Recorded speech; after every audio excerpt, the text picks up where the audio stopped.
ladies! Guys, he has enough trouble counting. Shut the fuck up, bud.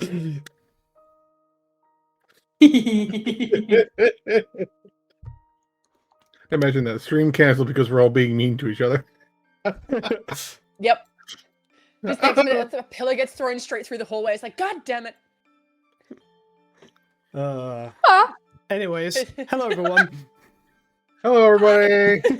Hey. Welcome to the Chronicles of Narhi'ya. We are here today with our friends to have a high seas adventure. Yay. Nothing can go wrong. I don't believe you. Nothing should go wrong. I mean, you got boats. It's the ocean. High sea adventure. That's all you need, really. Hey, Mitch. Yes. What does the pinned message in your chat say? If you wish to stay up to date with my streams and future uploads, please consider joining my Discord. Type in the command exclamation point Discord to get started. Future uploads?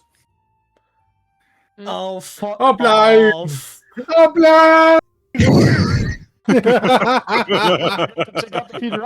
Remember, English is hard, even for the English.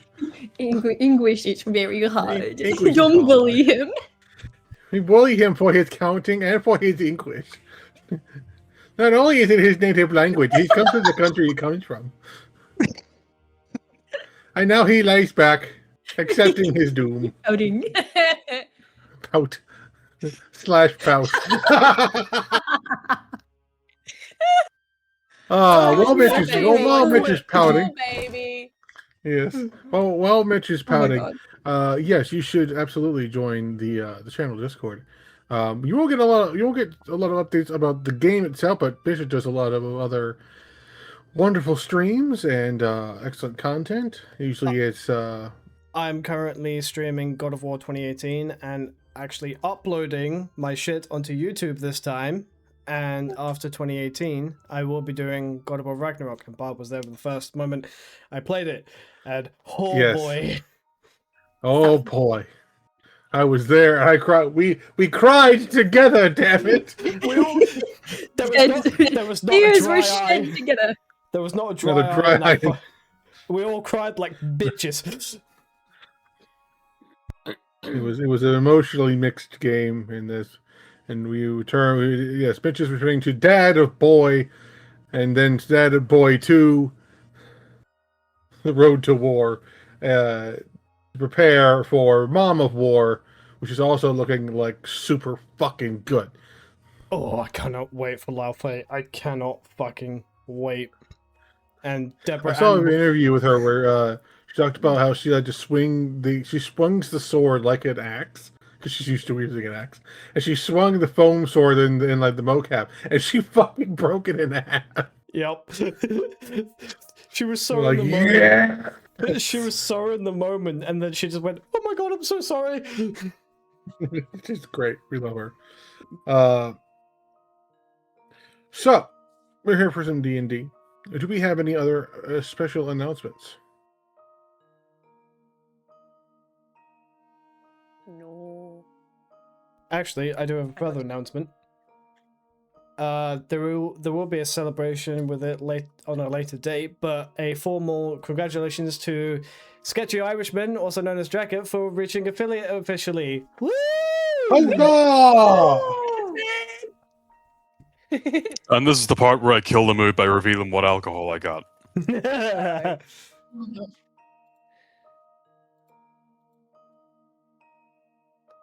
Oh no. A Oh, Havana Club. oh no. Guys, No. guys. It sounds like rum. We're, Did you get rum? guys, we're at DEFCON 1. Everything's bad. Oh shit. Not Oh, again. shit. Somebody grab the leash. Don't really Saying think to this I'm lying. sketchy shit. Doo-da, hope I get away with it.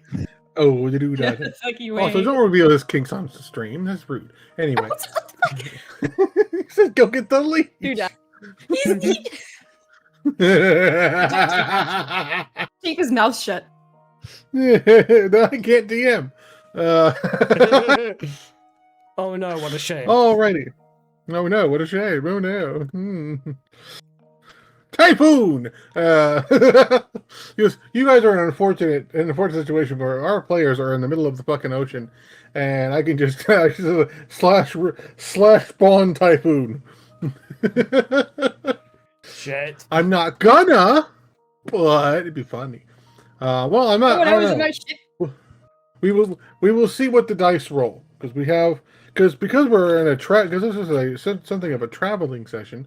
We have to do random encounters. That's fun. So, Jacket has received the Glorious Affiliate. We are very, very proud of him, and we are sending him all of our love. So now, and also now we can give him money. He's in This danger. Money. This love you're sending me is funny. It's in a box and it's ticking. There's also a free car outside for you if you want. Yeah. Where? free car. Jumps out the window. Where? Alrighty. Is that there? As always, we have commission information for some of our lovely people, like our lovely Kay here is still taking commission work. She does fantastic artwork. Yes. My art is improving every day, which is terrifying. Soon she'll be able to take over the world. I have a button that essentially says everyone is trying their best and that should terrify you. I've heard it at work. It's great. I'm surprised no one's yelled at me about it. That's fine. All right, then without further ado, we are going to roll the intro.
Back.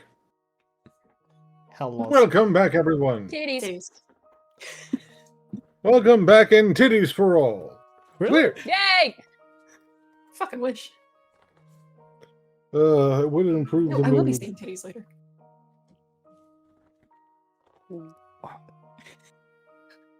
Reopen phone. Oh, look, titties. DN titties. Alright. Take us away, bud. Alrighty. So, we have some fun planned for today. We are on the high seas. The Armada is in formation. the majority of which is going on ahead, without the flagship and Zara's ship is sort of hanging back as the rest of the fleet moves ahead in a sort of blanketing formation to arrive to sort of meld into other nations' grander fleets, giving enough of a wide berth because one, if they're attacked and they're all grouped together, it's a little hard to maneuver, and two, the Thunderbringer is fucking massive and needs a bit of a wide berth. We're scaling it down a little bit from the actual image in reference that I was sent for, and I'm like, that thing is as big because that thing looks about as big as the fucking city. It's a little bit smaller than that, but it is of a sizable quality. Currently, as I have it down, Zara, Nile, and I believe Mule and Brokir are on the Dark Star, and the ever delightful duo of the very in trouble Zeraven and Vemwin are on the Thunderbringer.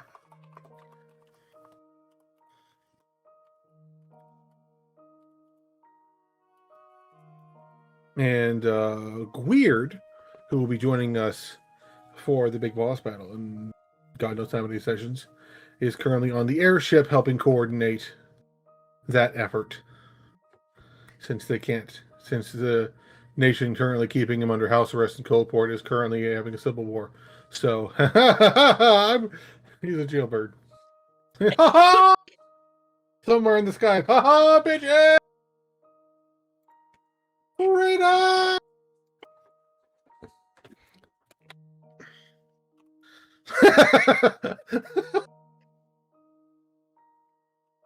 You drink me. You know you want to, Jacket. No, don't Don't encourage encourage it. it.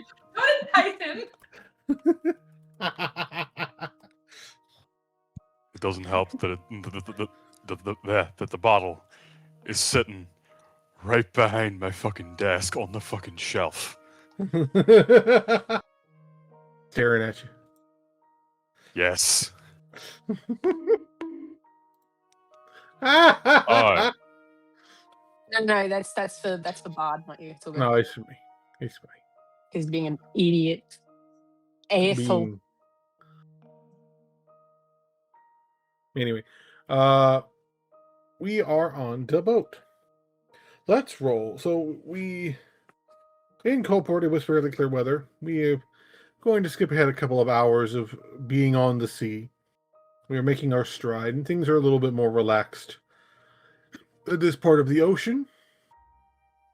Let's check in on the Dark Star first. The Dark Star? Or Excuse whatever you? the hell. Look. I wrote it down wrong on my notes. It's the Ebony Star. Thank you very much. Oh no, it's just non-specific enough of a color. No, not specific enough. All right. Let's see. How is the crew doing?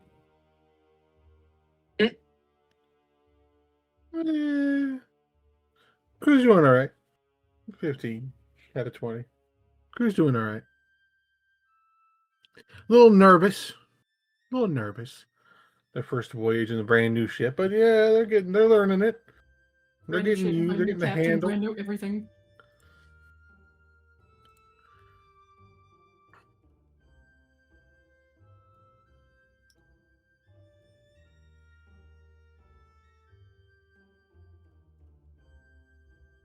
All right. It was doing all good. The weather is holding nicely for now. How about the party? What are we doing on the boat?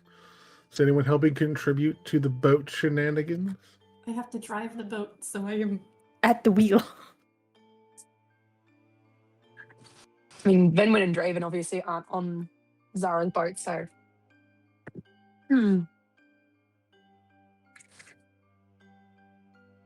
What role did you give me on the boat again?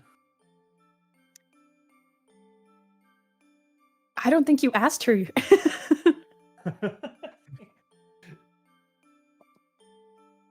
I don't think you've asked her.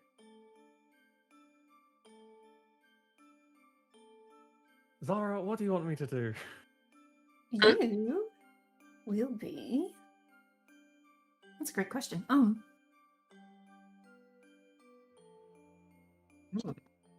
Pulling up receipts.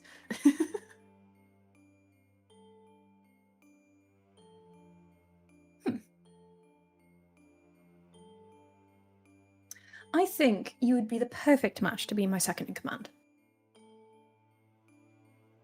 Make sure everything is going good. I can do that, sure. If you so do wish. Whenever I am not around, everybody would answer to you. Okay.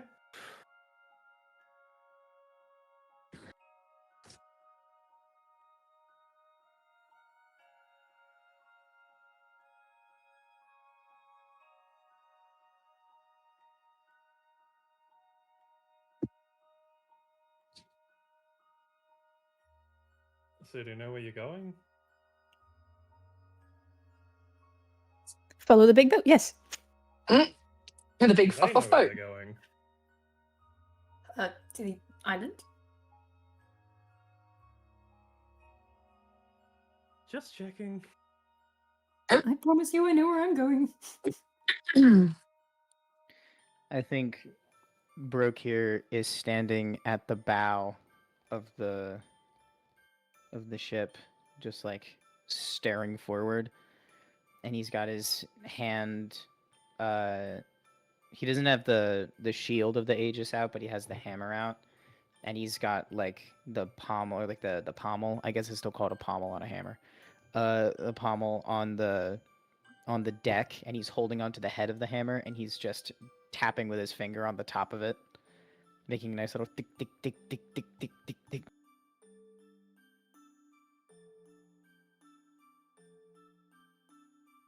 With all of his armor on.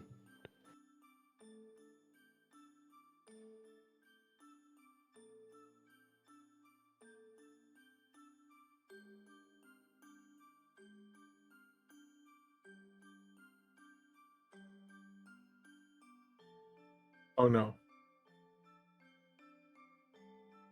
What did you do? That's me on push to talk. It's just a line of peas, just a whole paragraph of peas. Yeah, because when I P is my push to talk, and I had it in the thing without even me noticing, and I look over because I see a flash of light, and it's just all the peas. I God, he's peeing. I didn't ask for that many peas on my fucking meal, mate. This is why I have mine bound to like pause and scroll lock. Mine's on caps lock. We'll see. As a gamer, I can't do that. I gotta put it where my hand can reach it I have it easily. on my mouse. It's like I got one of them fancy like side panel mouses. I'm so used to playing Armor 3, I instantly have any push to talk on caps lock. It's just muscle memory at that point. But then I go to type a message to someone and it's in all caps and I didn't realize, and then it turns a soft message into a bah!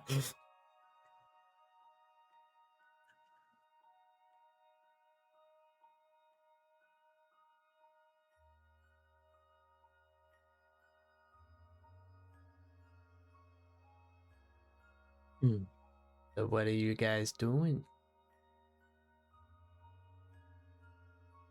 Except for peeing on a boat.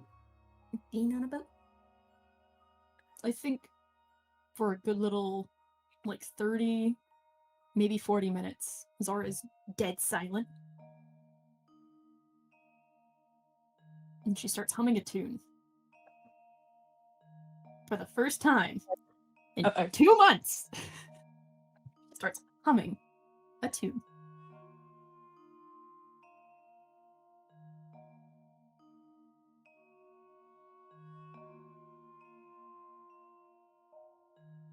Soon enough, that tune becomes a melody.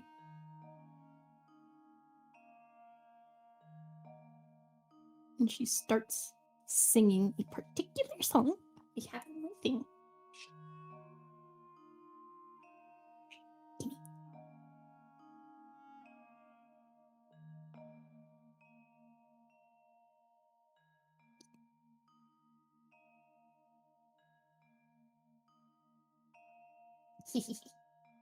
That's what she starts singing.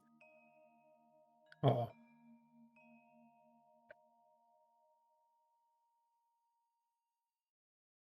Ah. For those watching, we're not having any ability to hear. It is the parting glass. The part of the Assassin's Creed Black Flag playlist. For obvious reasons, we cannot play that because copyright. Copyright! I'm getting copyright. A classic. Her voice is kind of a little more raspy and it kind of breaks in some like high notes because she hasn't sang in so long. But she still got it.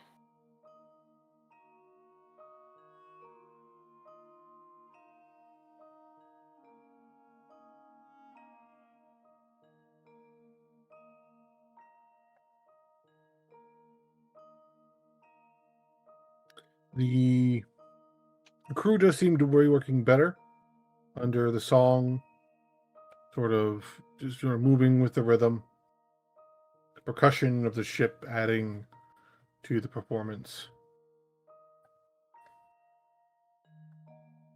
Morale seems improved.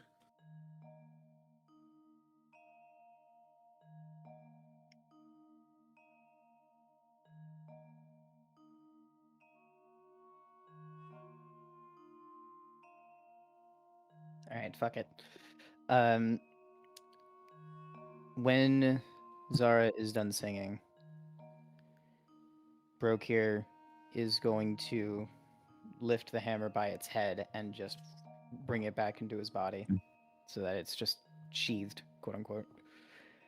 And then he's going to turn around and walk back across the ship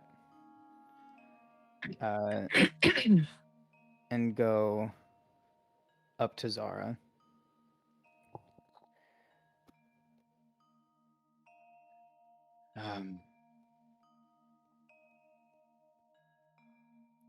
Great song, by the way. Unfortunately, it has driven me to do something, and I need a private audience with you, Mule, and Niall. Now? Preferably, yeah.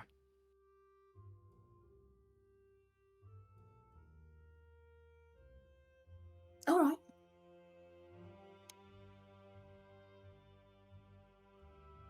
She will let Eldorado, is that his name? Right? The Robo? Yes. She will let Eldorado know to do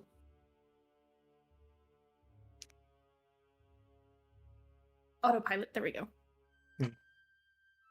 And she will whistle over to Mule, wherever she is.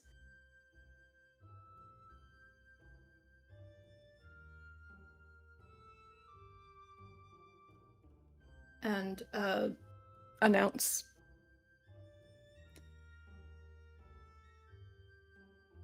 Meet me in my office when you can. Niall as well. Me in my office. She's used to saying that all the fucking time she works in a brothel. You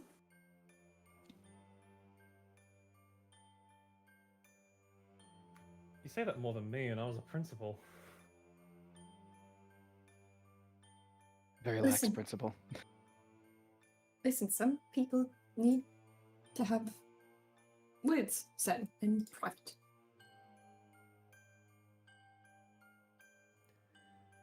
Okay. Neil's gonna walk to the office.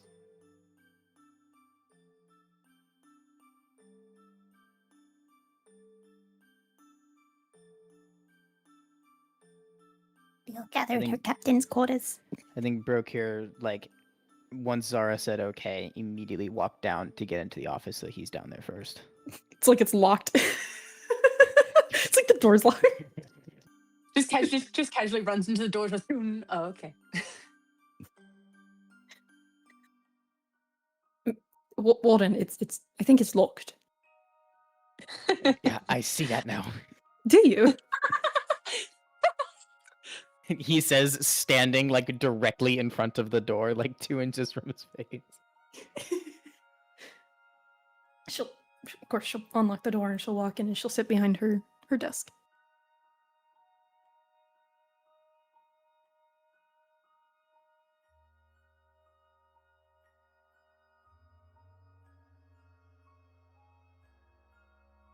Will Niall join since he is also invited? Yeah, he finishes up his duties and then eventually makes his way to the office.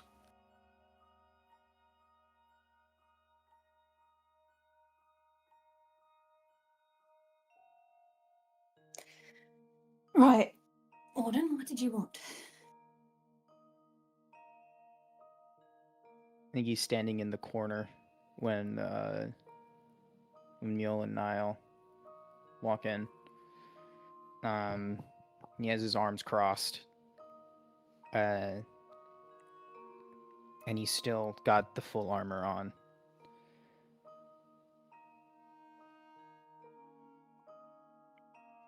This isn't the most ideal time to do this, and I get it, but at this rate, I don't know when there will be an ideal time to do this. So I'm just gonna get it over with. Oh fuck! All right, just take off her hat.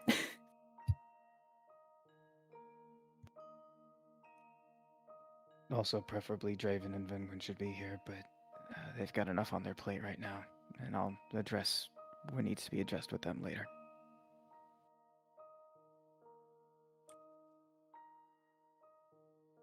I've been mulling over how to say a lot of this for a while now. And unfortunately, I'm not smart enough to know what the right thing to say is.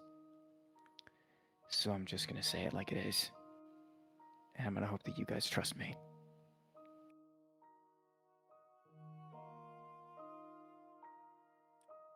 To start, I am still me. I've gone through a lot of changes very recently. Changes I still don't understand. Changes I doubt I ever will understand, no matter how many times it's explained to me. And those changes will continue to be made through the rest of my mortal life. But I am still me. I am no longer Warden, but I am me. Does that make sense?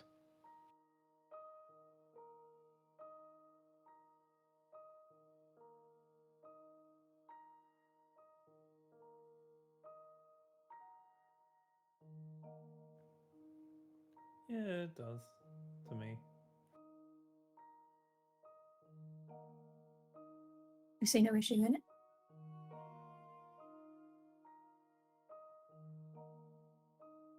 What does Zara say? I see no issue in it. Okay. I was like, what?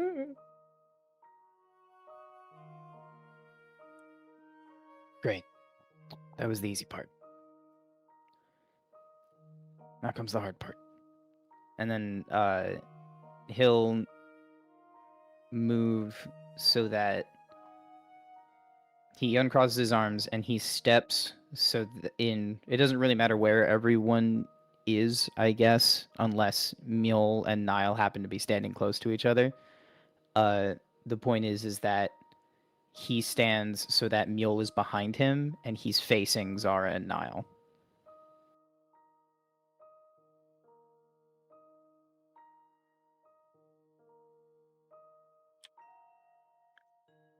This is the part that I wish Draven and Venwin were here for, but I'll get to that another time.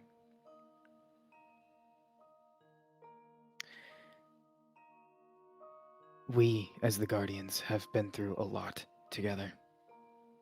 We have faced many, many fights in which a lot of us have taken many terrible hits, and some of us have even come close to death on more than one occasion.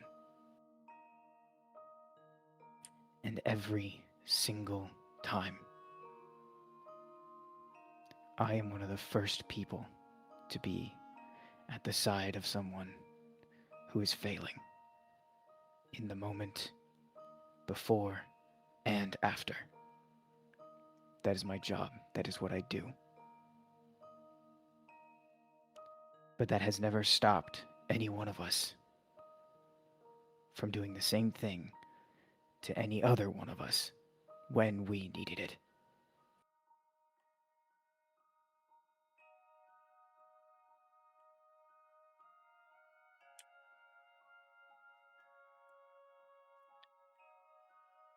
At first, I was mad. I was really mad. And then, once I got a hold on myself, I was sad. And now I'm teetering on the edge of disappointment. Not for any specific reason.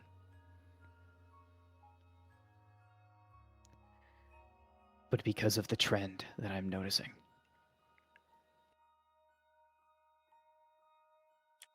I was a heaping pile of scrap. A dead and melted pile of nothing. To the point where my very essence and soul was, for the first time, touching cold air. For the first time in this life, I was cold.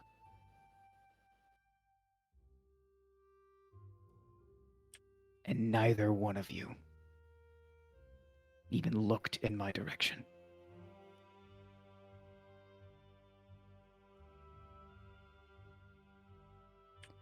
And I get it. It was a hard fight. You were checking on each other. Vanoon and Draven were checking on each other too. That is the reality of the lives that we live. We check on those we love.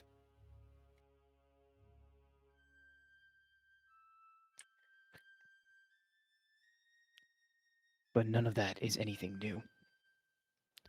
Before I left,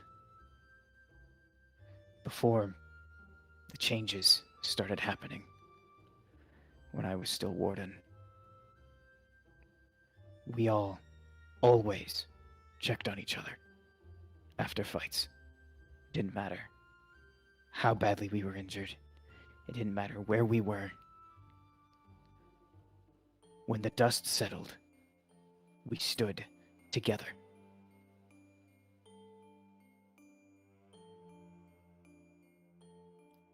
And yet, for the first time in my hour of need, in the one time where I was so broken that I could not stand on my own 2 feet, I was ignored by all 4 of you.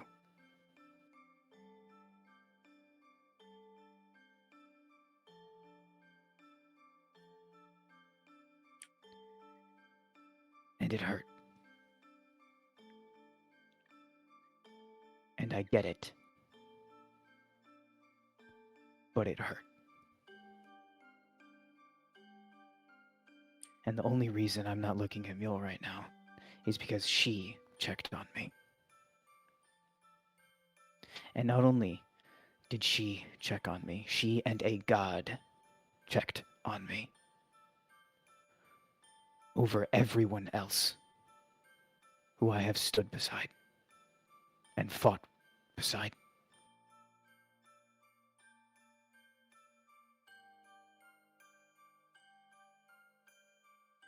And I'm over the personal feelings about it. Because at the end of the day, again, you were checking on each other.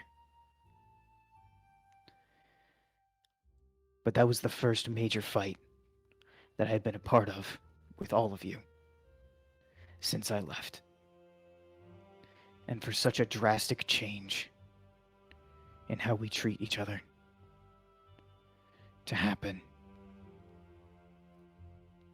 leads me to believe that there is a trend. There is a trend that we are going to start checking not only certain people, and when we only check on certain people, we ignore others, and if we ignore others, we begin to ignore the greater innocent lives that we are fighting to defend. Because if we can't even check on each other, how are we going to be handling everything else that this world is going to throw at us?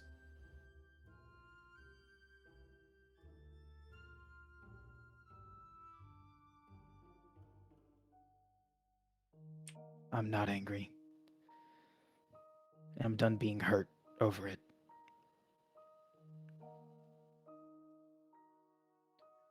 But it needs to be said. If we don't check on each other consistently, we are going to fall by a wayside that will damage our reputation. And we cannot have that. Especially with what's on the horizon.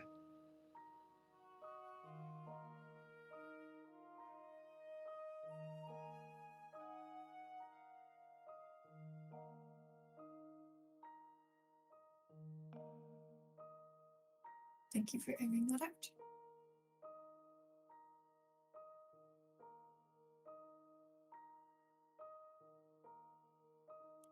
Did you ask a question? Because I didn't quite hear it. Thank you for airing that out. Yeah. I think you need to turn me up on your side, dude. No, you were like, it wasn't a volume thing. It was like you cut out for a second. Oh, So I only got like the beginning and the end of the sentence. gotcha. So most of us have like a similar like style microphone now, and they are either great or awful, and there is very little in between. You right? It's just like if you're talking directly at them, they're fine. They even like kind of adjust when you need to like, get a little louder. But if you're just a little bit off center, it's like you're not talking to it at all. I just turned my head a little bit. I don't know how that sounded different, but it's like slightly turn of my head and It's directly Yeah. in front of me, and like the sensitivity is all the way down, so you don't hear the echoing of my apartment. But It's probably the sensitivity then. yeah, probably. Yeah. Turn up just a little bit. It's fine. Thank you for airing that out. Broke you.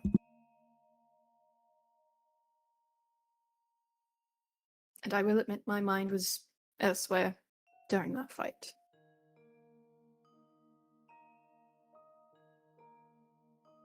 And I apologize.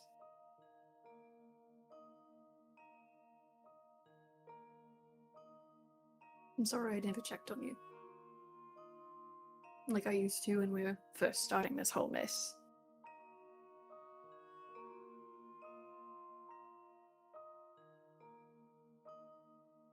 I will be better. Making sure you are alright. From now on.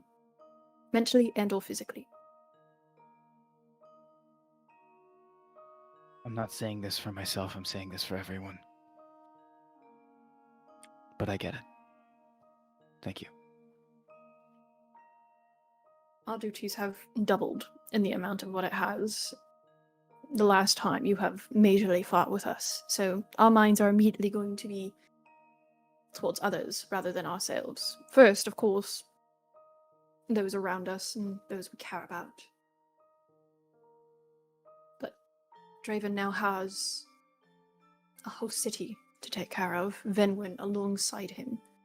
I have my own personal business as well with the brothel, and not including the crew that I had to hire for this adventure. And a lot more on the horizon. But I understand your reasoning, and I understand why you are angry and disappointed in the first place. It's something easily to oversight when personal feelings are in the way.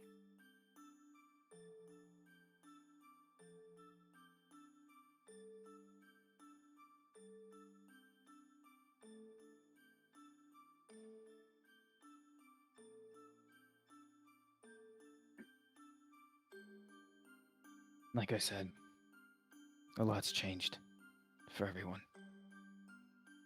So I get it. We just can't let it go down this path any further.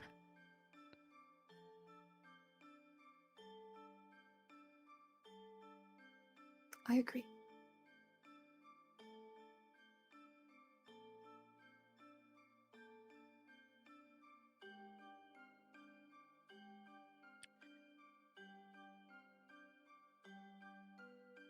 All right. That was the easier, hard part. Now for the really hard part. And I look at Niall.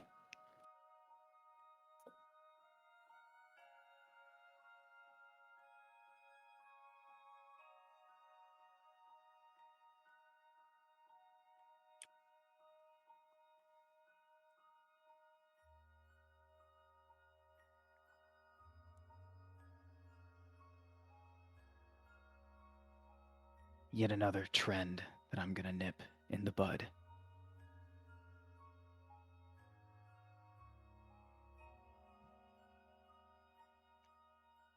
And yet another lesson I am going to teach, for I have taught many in my day. Zara's immediately going to stand up from her seat hearing this.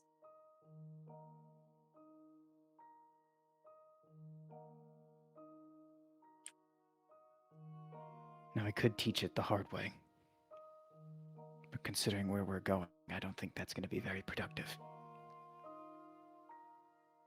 And I think you're smart enough to know that.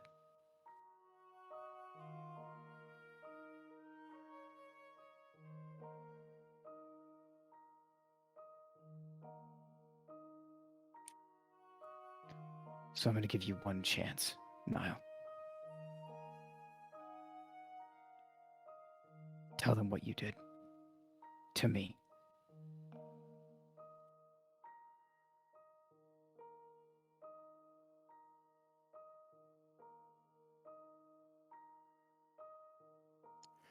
For what you said when the discussion of Absolution's truce came up,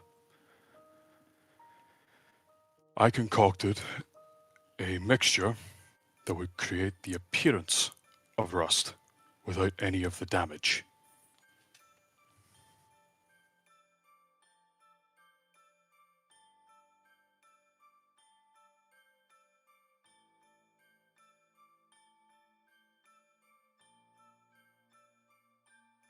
Making things is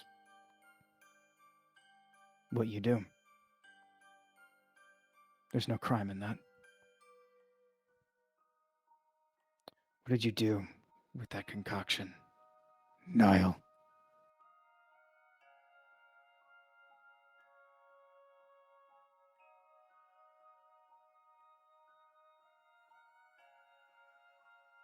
I delivered a message to one warden.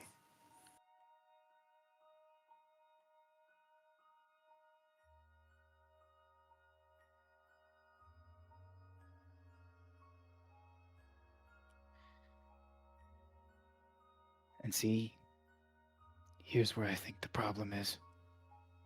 Well, there's a few problems here, but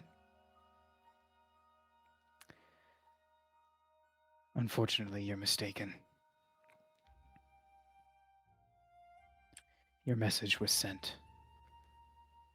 to the wrong person. That was not Warden.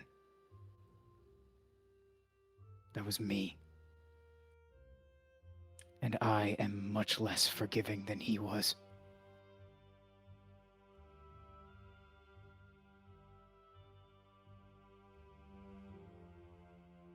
You know who else concocted something specifically to be used on me? I'll give you one guess.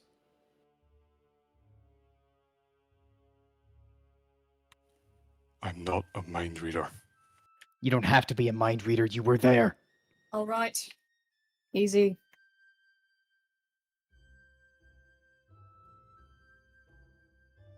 Oh, I forget. You also didn't even bother to look at me on that day.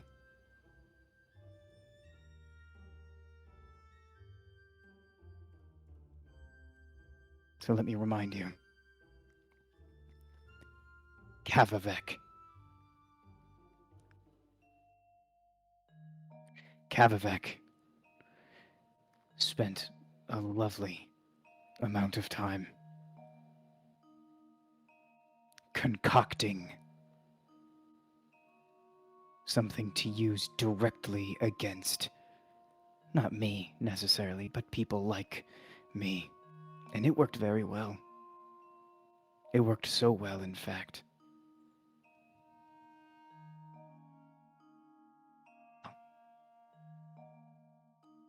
Assuming we're all paying attention, I think we know where I'm going.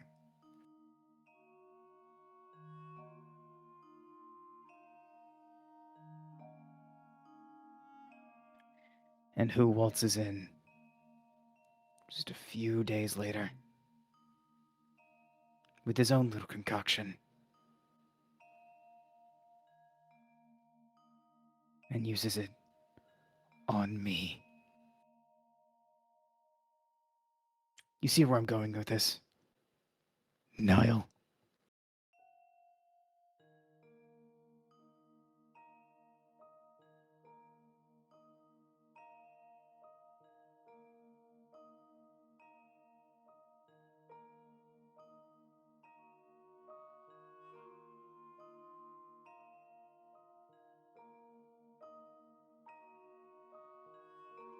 If I had wanted to harm you, it would have taken me a fraction of the time. I put in effort to make sure it simply scared you, not hurt you. And from what I can see, it brushed right off. So I don't see, well, no, I see what you're complaining about.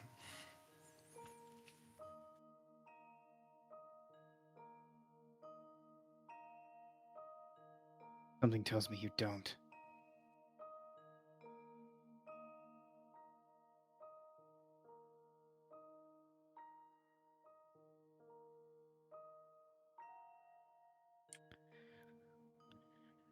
My snap. Whole reason why you pulled that little move in the first place was not even directed at you, personally. No, it was directed at someone I cared about. And yet that still isn't you.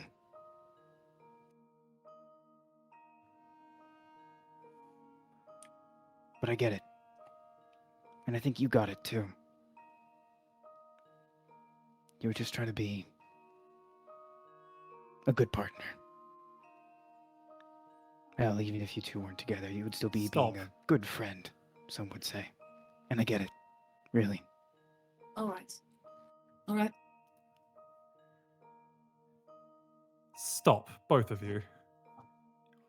Why because- are both of you petty? Oh, I'm not petty. Brokia, This is you are far being from the petty. epitome of petty.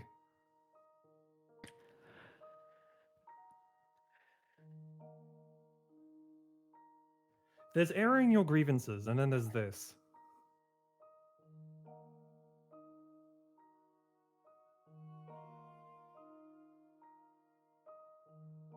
I agree.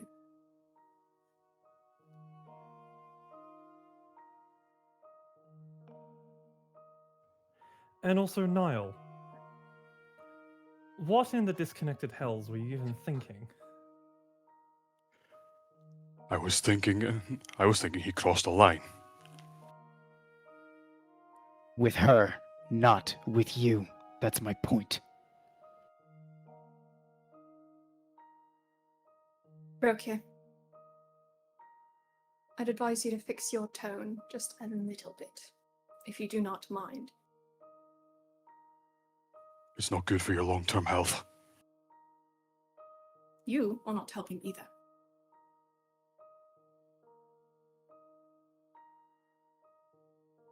Either I have to be the adult here and have you both sit out in timeout and watch your tones with each other while you are on my ship, which I do not care about very much, that it is on my ship. It's the fact you, she will point to Niall, crossed a line. One that you did not even tell me about, which I will have a conversation with you later about. And you, deciding to corner us in my personal office to do this whole thing. I understand you probably wanted to do this earlier, and you went through the motions. Motions that you now have that you did not have earlier. I understand. But I would advise you to extremely fix your tone before I fix it. For you. Oh, yeah, it's an agreement.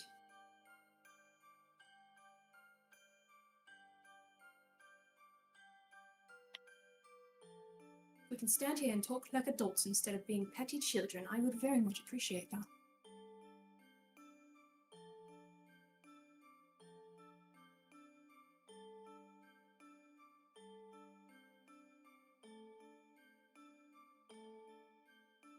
Rukia, the grievance between me and you have already been resolved and settled.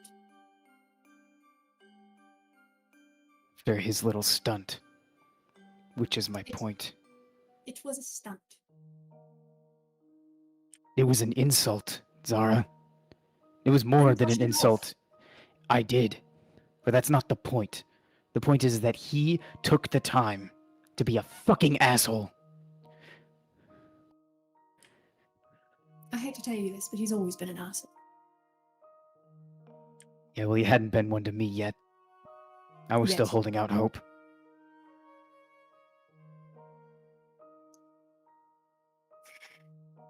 You were so close to being on my good side, Niall. You were this close. Rukia, No, because he needs to hear this. I'm sorry, Zara, but he does. is it I don't really know important you. at this moment in time, as we are going to literally almost probably die at the fight we are heading towards? I think that's the best time. I don't think it is, personally.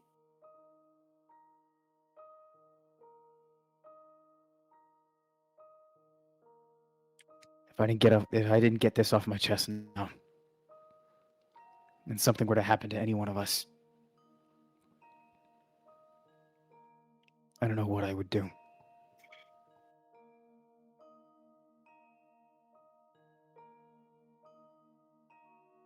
I'm sorry, I get it. But I need to get this out.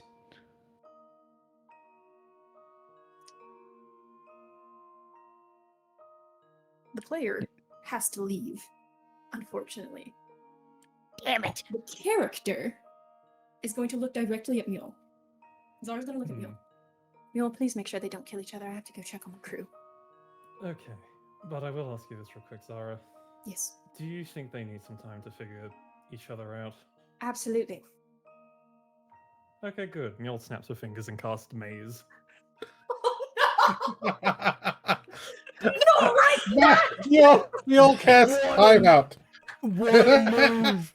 What a move! Mule is literally fast time. Go to the naughty dimension. Mule immediately said, if I had to put you Mule- both in timeout, Mule's just like, done.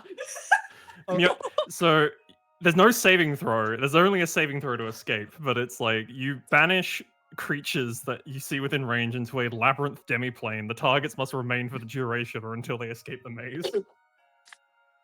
Oh shit! How big How is long the is the maze? duration? She's a level 17 wizard. How long do you think the fucking duration is? Normally it's 10 minutes, but I have the means to make it 24 hours if I want.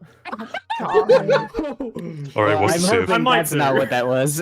All right, I have to go, guys. I love y'all. Have fun. Have fun. Bye, have Have a yourself. wonderful day. Have fun. All right, what's the save? There is no save. So, There is no save. The target can try to escape. It has to make an intelligence investigation check. Because I'm modifying the spell in this way, the DC is 30. What kind of saving Which throw is it? means it's a intelligence. Oh, And fuck. it's not a saving throw, it's a check. Ame, Oh, Yeah. I got a 17 on the die. My modifier for investigation is 13. investigation. Yeah. Yeah, it's an intelligence investigation check. Oh, it's an intelligence. Okay. I just heard intelligence. I was like, I'm not getting the fuck out of here ever. For this modification, though, both creatures need to pass to escape. Fucker. Teamwork thing. You're gonna be stuck here a while. I have an investigation of 1. Oh no. So until you guys can figure this out, have fun. Oh, is that gonna end well? Oh, boy. I want Oh, to boy. tell you this, Colton. I did not. Me and Mule did not coordinate this. Colton let me know a while back that he wanted to do this, and it was like I kind of want to do it before we leave, but we kind of need to like get moving in the plot, so we'll do it on the boat, and hopefully it'll work out. And I'm like, that all right? If that's what has to happen, I said I absolutely knew this was gonna fucking happen. Because you have 2 stubborn fuckheads who are pissed off at each other, and unfortunately for both of them, one of the other partners in the room can literally just timeout corner you to another plane of existence. Yeah, this is why Mjol asked Zara first, because yeah, this was very spontaneous, and it's like, oh gosh, these two actually need to figure this out. You fools. That was the point. Okay. Okay. That was already in. So I'm sorry to not cut this, but interject here. But I also need to check for as above table players. Are we okay? Because that was intense. I'm roleplay. fine. Are we okay? Like Colton, you're okay? Cool. Jackie, you're okay? The silence is deafening. Uh-oh, SpaghettiOs. I got a wee bit too in the night's head. Right. No, that happens. It happens. It I happens. think this is a perfect time to have ourselves a little breather. We're going to take our break a little. We started a little bit late. We're going to do breathing. Breathing is good. I know we're only about an hour into the session, but we're going to take just a wee little 15-minute break. Get your food, get some water. Take a minute. Cool up. Didn't you want this session to be longer? Because we can go a little on. I traded so I don't have to work tomorrow, so Okay. I can be up a little bit later. So all right. So if other people have to drop out later for being up, that's perfectly fine. Yep. I was more worried about me being able to stay up for as long as people can. So we're taking a little break now to sort of pull back. And if need be, we can take multiple breaks in the stream. Yes. All right. So we're gonna take a quick break, grab some water, grab bathroom, do what you need to do. I'm gonna get ice cream. Break. All right.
Titties. Welcome back. Titties were all. Welcome back, folks. We are returning after a little break. Got a little intense. We are recovered. We are ready to cut over to the other ship and check in on the Thunderbringer. While our two troublesome boys are away in a pocket dimension trying to learn the value of teamwork, which is going great. We'll do some rolls over on the side to see how that goes. Draven, you are currently commanding your mighty vessel and having holes bored into the back of your skull by fairy eyeballs. So Draven is at the command console of the ship while crew attends to the helm and everything, and is just checking the positions of all the ships. And then there is a moment where he's just like, I feel like I'm being watched. What the? Why are you staring at me like that, Venman? Why do you think, dear? Oh no. Mm-hmm. Look, I didn't plan for that to happen. That sprung up on me, and it was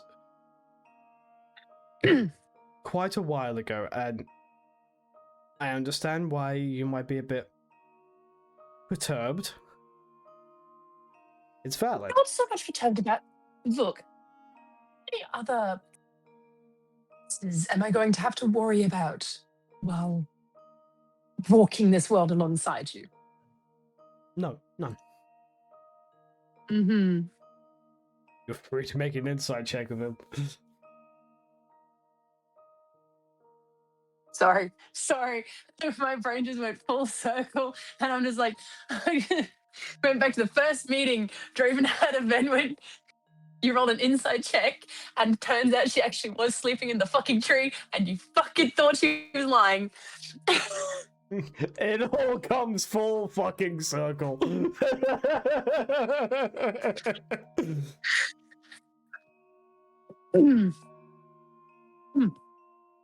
She's just gonna like continue to stare daggers at him before then walking back to a chair, picking up a journal, and just continuing to like sketch and write in it. She's not saying a thing, but you could definitely tell she's not miffed, not like pissed off or anything like that, but she's perturbed. Like, what you can sense out of Draven, there was no deceit. Like, you know Draven. If he's quick to answer, it's the best answer he knows at the time and the best to his knowledge. But because it was straight to the like, no, there's none. You know, as much as his charisma is okay, he actually cannot lie for shit. So you don't... She knows. That's why I'm not doing it. That's why I'm not doing an insight, because I'm like, yep, she knows. She knows he can't lie for shit.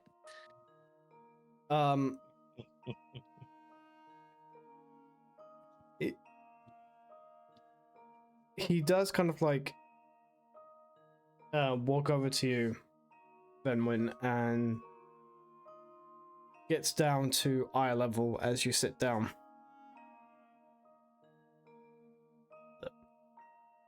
I know that must have been a shock, especially because you've dealt with, quite recently, my ex, who is also the mother of my child, and then this sprung on.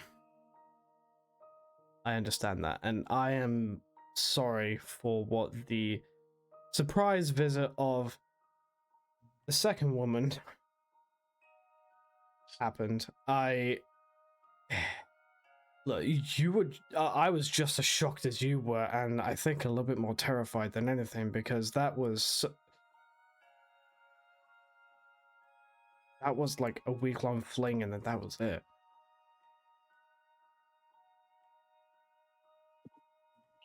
I understand that you are now having the notions of, is there anything else to worry about? I understand that, and it's very valid. And I am sorry for any mistrust it may have caused. That was by no means my intention, and I always have been honest with you.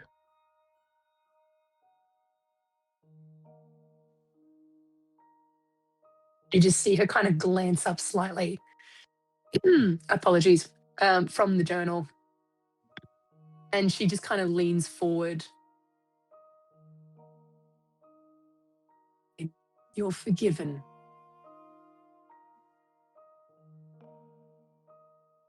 He kind of takes your hands and he grips the ring gently. You know all that shit stops with you, right? I would hope so. Otherwise, things are going to go south quite quickly. I mean, yes. And I will hide you in the void. I'm well aware. Plus, I'm pretty sure we have the benefit of longevity on both of our sides, because I don't know how long I'm gonna live with. He just gestures to all of him. And with your Fey longevity. Fair. I mean, technically, most of my longevity tends to come from more so living in the Feywild than anything, with the weird matchup and stuff like that. True. I'm in this for the long haul. I hope you know that. Do. Good. Now, I love you dearly. Unfortunately, I have to go be a general right now.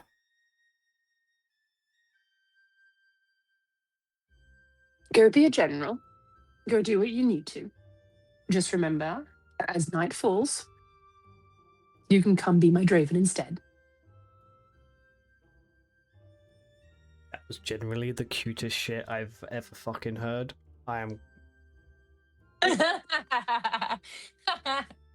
That was fucking incredible. I love it. You're welcome. He kind of looks at you with the proudest look and gives you a kiss on the forehead. Deal. And he turns around, he's immediately barking orders, like, getting recon and everything, and, like, it's the switch on the dime that you see again. Benwyn is, like, as he gets back up and starts, like, goes from Draven to General, he probably might not notice it, but she has a glimmer of pride about her when that happens. And she just remains kind of sitting in that seat with her knees up against her chest, just sketching and drawing, writing her in the journal that she's got.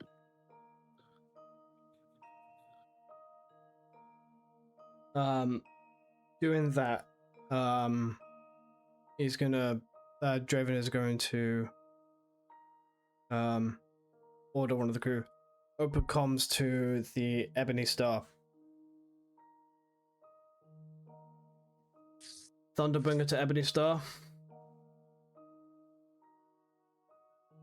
I think at this point, Mule is the only one who can... Yeah, I was gonna say, I think at this point, Mule is probably the only one who can answer. Hello, yes, Ebony Star to Thunderbringer. Mule? Where's Zara? Yes. Venting a frustration at a plank of wood. What happened? My name's Terrence. It's like there's genuinely a race of people that are like made of wood. Oh fuck! I noted it wrong. I'm sorry, Captain. I'm sorry, Admiral. You have failed me. And then I've banished Niall and Warden Broke here to a different dimension. Why? They were both being very petty. Do I want to know? No. Okay, maybe. This guy not came in with such reverb. I was just like, whoa! Whoa! Okay, all right, wow. Yeah, I leaned into my okay. microphone as I said that, sorry. Oh, good. No, it added to the effect of like, oh, should I know about it? Like, does it involve me / me and Venwin? I don't know. I mean, it might have supposed to have done, but then it kind of turned into something else, and they'll figure it out eventually. Wait, you banished them to a pocket dimension? Yeah, I sent them to this demi-plane I was playing around with, making an endless labyrinth. Ben was just behind, still in the seat, just calling over to Draven, just, what's going on? Mjol banished Brokir and Niall to a pocket dimension because they were fighting and being petty.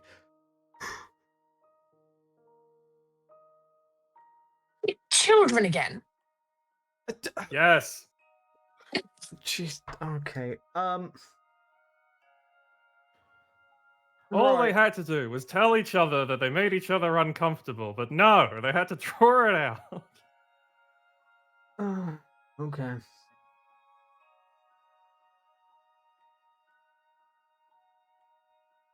Right.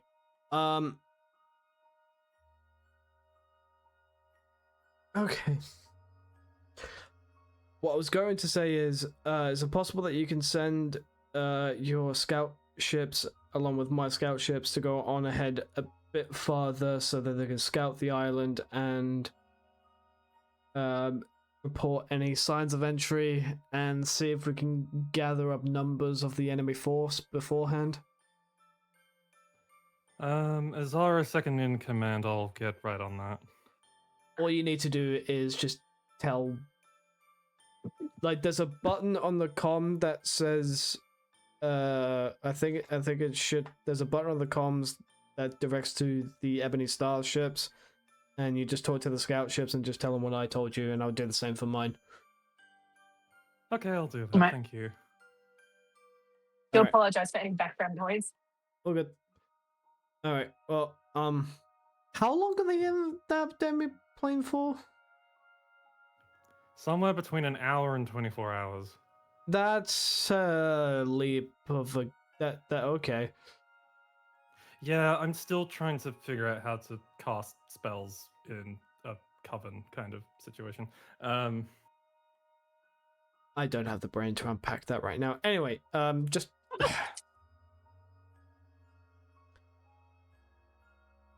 just make okay. Just let me know if they've worked shit out or killed each other. I will. Okay. Question for you. Uh-huh. How does one not be angry? You are both asking the right person and the wrong person. I'm aware.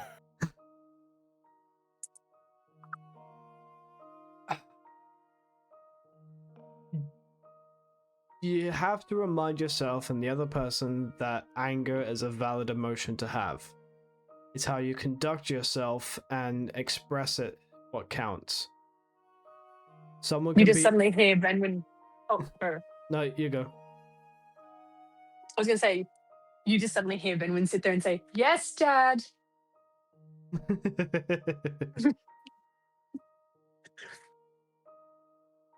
At the end... Someone can be very, very angry, but express it in a calm manner because there's no good when it just gets out of proportion or out of hand. As soon... Let me guess. The intention of voicing grievances just went sideways and the execution failed. Yes. Okay.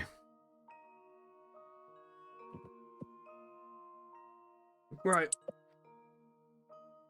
How does one not be angry? Don't try to not be angry. Be angry, but speak softly about it. That's the only way you're gonna get. That's the only way you're gonna get across your grievances and your issues without causing any bullshit.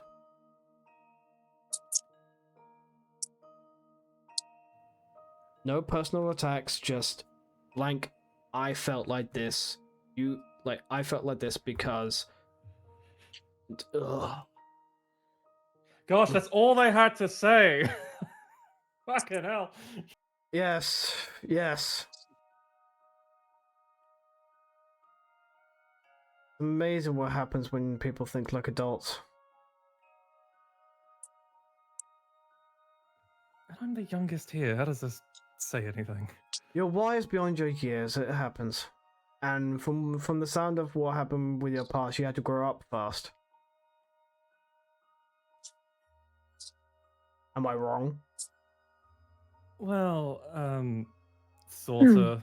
I mean, I didn't exactly have anyone to talk to for a decade, apart from some bones I animated and a frozen dead dragon and some frozen people and some other dead people. And man, I spoke to a lot of dead people. Probably enough, that actually sounds quite healthy because they're not gonna get emotional. You're not gonna get emotional, so. Yeah, it beats the villagers who are throwing stones and shovels at me. Yeah.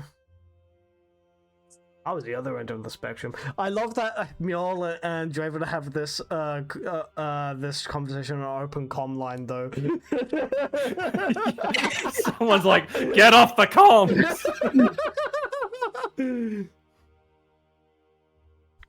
It's like airplane pilots for like commercial airlines. There's this one like radio channel everyone's supposed to stay off it, but everyone is just on it all the time, like talking shit about each other. I love it. And other airlines. Anyway, the point is, remind them that their feelings are valid, but it's how they express their feelings what matters. Don't be a dick. From what it sounds like, they're both being dicks, and they're executing their feelings like dicks. You basically nailed it on the head. Just tell it out how it is. No personal shit, no emotional shit. Just say, I'm angry. I'm disappointed. This is why. I mean, I knew this already. It was more, I was wondering, how do I stop being angry? You don't. There's nothing you can do for them. You just... Yes, there are spells to do that. And it's great, but those spells are not infinite.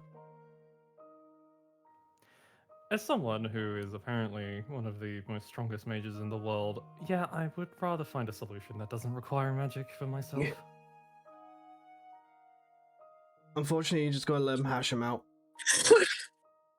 Sorry. And that's why I put them in a pocket dimension. You know what? I think that's probably the smartest move you've made. So anyway, scout ships. I'll get onto them. Yep. Getting sent out and stuff. Scout ships, make sure that they link up with my scout ships as well. Understood. Alright, Thunder, bring it out. Dawn Star out. Ebony Star! Damn it, Ebony Star! Yes, the running joke. No one can remember the fuck the name of this ship is. In which case, after the comms are down, Draven is going to order his scout ships to go on ahead, link up with the Ebony Star scout ships to survey the island, enemy numbers, and entry points. That'll be a very good idea in 2 days when you guys get within range. I'd rather find out the entry points and numbers before we get there. Well, yes. The problem is that all the ships took off at the same time. The scout ships will definitely get there before you because they're built for speed.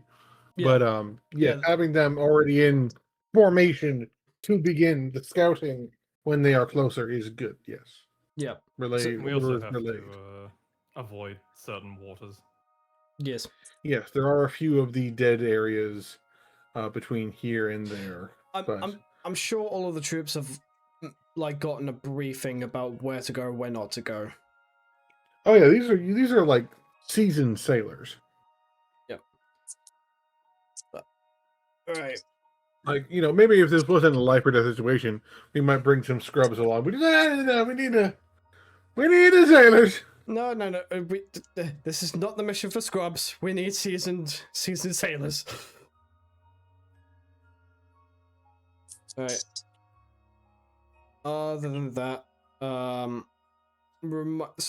as well as Coalport's ships and obviously the ships tied to the Ebony Star, other nations' fleets are coming in, right?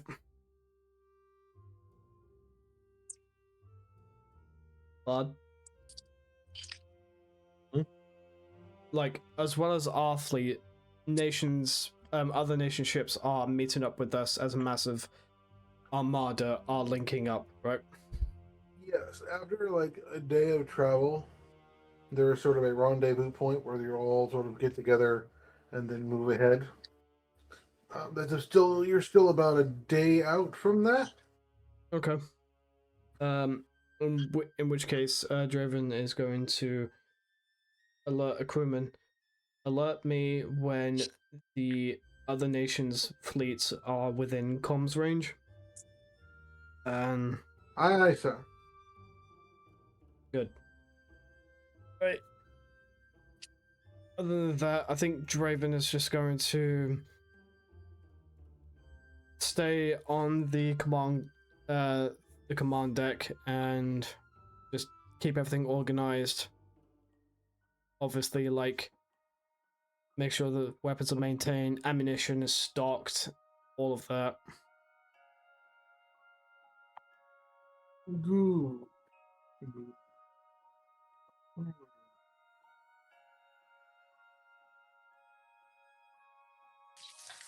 Other than that, I don't think there's anything for Draven to do until it gets to nighttime.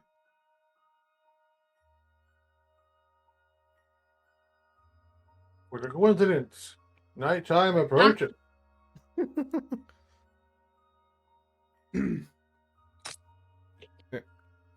And we're going to need to do one little thing as nighttime approaches.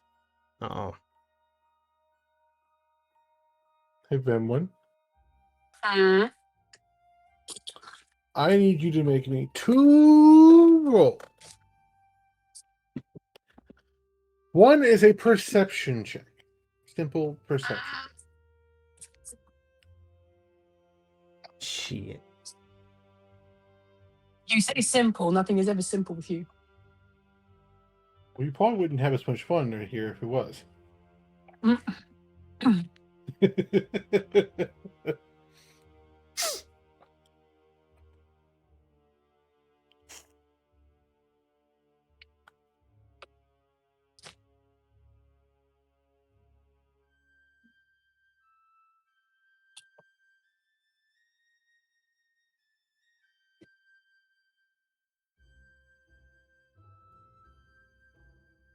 That's 17. Okay. With a 17, as the sun begins to set, you notice something off. It's a lot of little things, little skittering sounds, moving shadows. You're in the captain's quarters for a moment, and you look around, and sitting on the desk, Draven's office in the ship, the captain's quarters, is a little bit bigger than Zara's because it's a bigger ship. for like a full scale bedroom. Plus, it's like a whole ass room. Like it's got the bedroom in the back that's sort of blocked off, with a good amount of space. It's You get basically like an apartment. there's a regular like a dining table, and then there's the workspace and all that. And sitting in the middle of the workspace is something you didn't bring with you.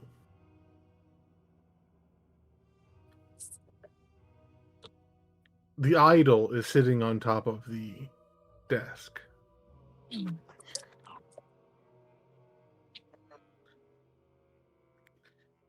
And you watch through a window as the sun sets and the green flash appears.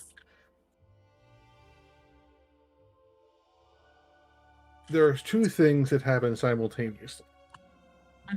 Something for you to see and a save for you to make, and something that Draven will definitely notice right away. For you, I need a wisdom save at disadvantage. And Draven, you notice, you see, like, you take the moment, you not see very often. Sure, you live by a port, but, you know, the sun doesn't set directly in front of cold ports, usually off to the side a bit. So you take a moment, I get to see the green flash. You know, sure it happens every day, but you know, don't get to see it at sea. This is great.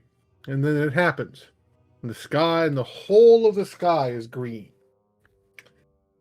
And then it doesn't stop being green for a bit longer than you were expecting. I got a 4. My wisdom. Oh no. Oh no. I was between a 14 and a 4. And that's with my plus. Oh, oh no. What terrible thing has happened? Wait, double checking. This isn't being charmed, is it? No. Okay, good. I had to double check. Also, that would probably be an intelligence save. Fair enough. Which you can under certain circumstances. But yeah. Yeah. Because you're intelligent enough to know this is a bad idea. But there is a compulsion. And you feel yourself moving closer. And your hand resting upon the idol. As the shadows creep from it down along your arm, leaking out into you. And it's strange and familiar.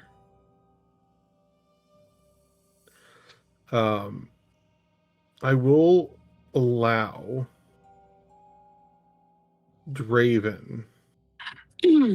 What role would this be? Like, if this is Pathfinder, I would have an instinct roll. But that's not.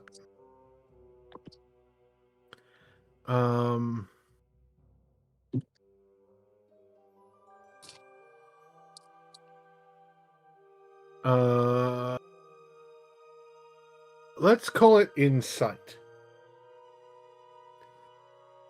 Draven. Okay.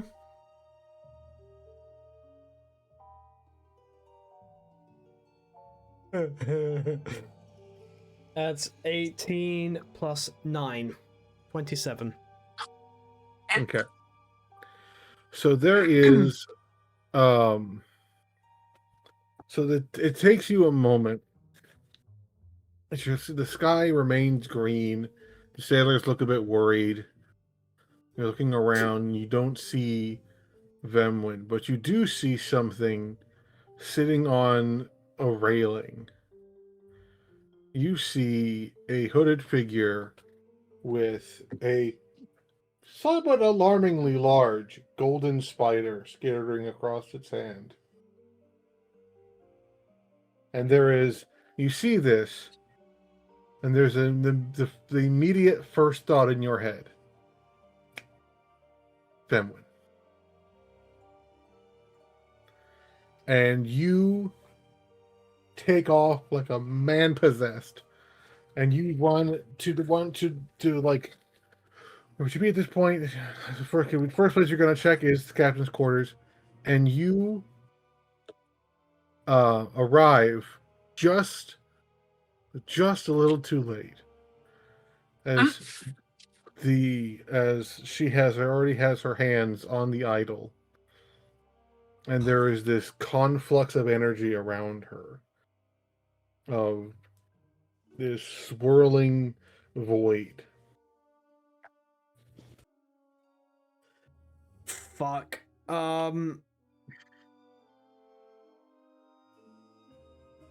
Does the conflux of void feel like oppressive? Like if I get too close, like it's gonna cause damage, or does it feel like the void is actually just trying to push me away from what's happening?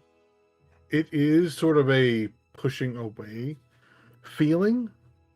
The coloring is also strange. There's a mix where Venwin's is more like starry and purple and blues. This is more green and black and shreds of paleness, pale colors in it, and it is like but there is sort of a almost a barrier effect, trying to get closer.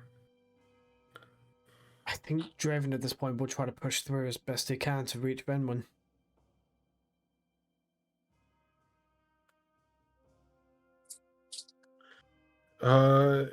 You may make a strength check, or what was the Athletics. Athletics? Yeah, athletics check.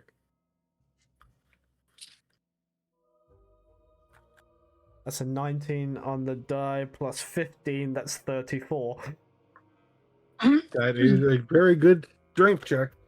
You get, but with that, you still only get about halfway across the room to her. As you start feeling some of those shadowy tendrils sort of grappling at your arms and legs, trying to pull you back. Now, what's happening in the void? Then when you are in the inky blackness again, and you feel this unease, you're not quite sure how it got there. You left it behind, but it had been plaguing your dreams. It had confronted you before. And you see this thing take shape. It looks like you, but the coloration is wrong. Where you have your darker greens, your blues, your purples, there's only a hint of black sort of encompassing your mixture of nature and the void. This other version of you is this brighter, almost sickly green, pale skin, dark hair, scattering with stars. It looks like your void form, but something's wrong. And it's staring at you.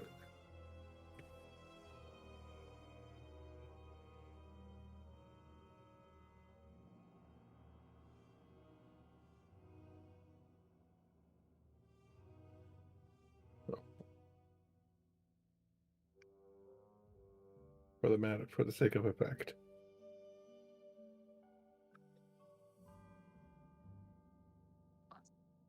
Oh, fuck.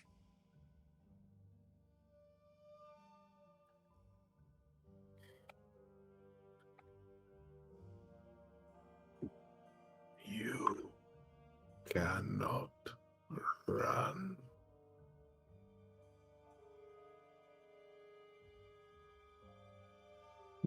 cannot escape a black hole. Not the light, not the Fae, not the void. Ye are all consuming. There is one law in the inky blackness. Vemwin.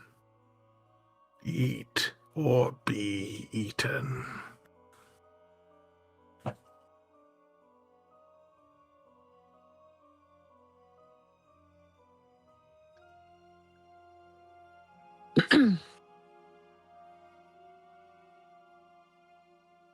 Venwin's expression goes from confusion to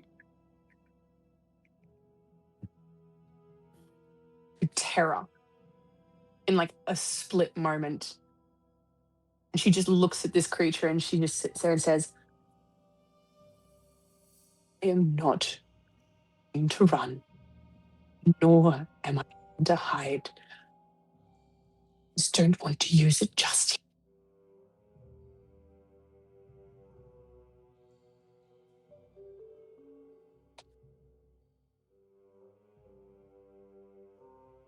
How long do you think you can survive without feasting? You have used your void too much. Did you think our power was infinite? Did you think we did not have to feed?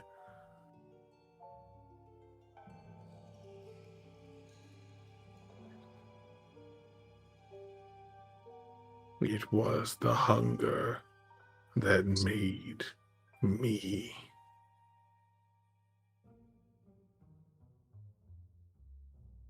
They locked me away because I did as you are trying to do. Without feeding, the hunger grows. Without feeding, the void continues to hunger. And without properly feeding, the void will consume everything around you.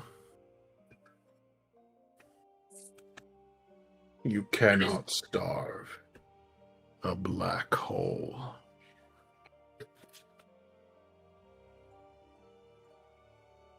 What do I need to feed it?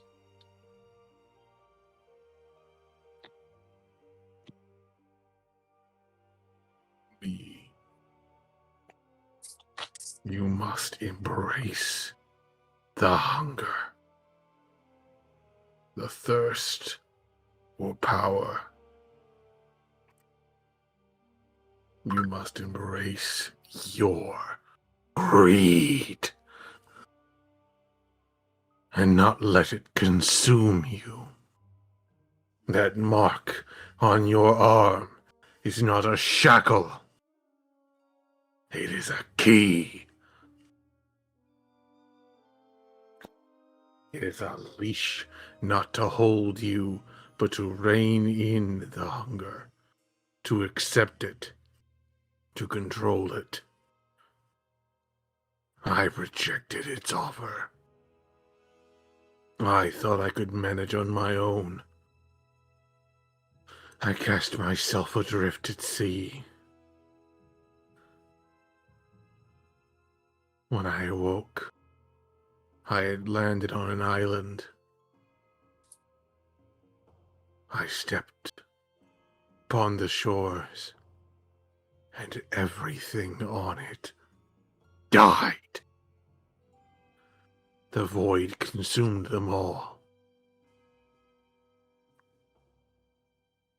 It is not in what or who you feed, it is that you feed. We require energy, power, magic, the void itself. Your heart beats only when it is fed. Your restless nights, your frailty, your coldness, An engine does not run without fuel. And if you do not feed it, it will fail you when you need it most.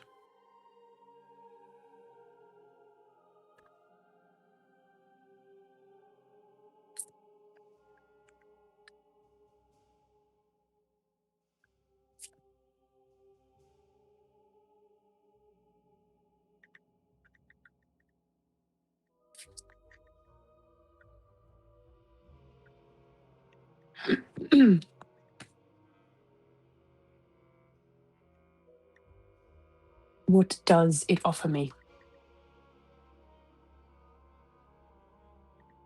What are the downsides of doing this?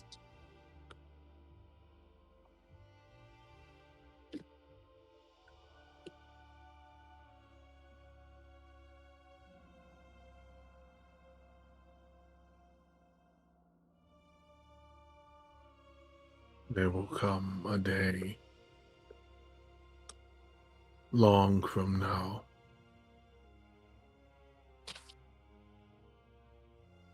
the hunger exceeds your capacity, where the instability will come be too much, where this plane of existence, this world, will be beyond you. Acceptance of what you are, who you are, will lead only one place. Then they clap their hands together, and you are in space. Stars, galaxies, planets surround you. The infinite, nothing and everything of creation. You see them, stars moving, swirling. And as you look at it, it's not just moving stars. It is a great serpent made of galaxies, nebulas, stars, and more, and the infinite expanse. You see things much like the entity you and your friends defeated, where you took its heart and made it your own. You see them, armies of them, uncountable numbers of entities that could destroy worlds.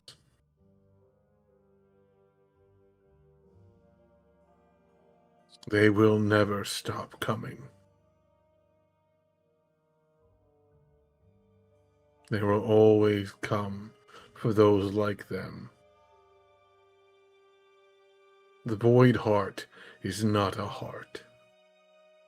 It is not a core. It is not a well of power. Not really. It is a seed. It is the earliest stages of the life of a creature of the void.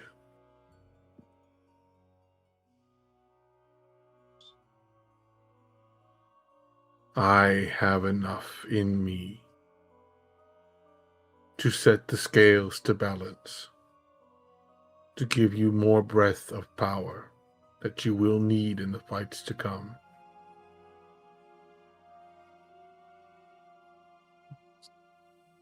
The fate is unavoidable. Before your life expires, you will return to the void. All I can offer is time, acceptance, and the understanding when they come, and they will. You must consume them. It will sustain you,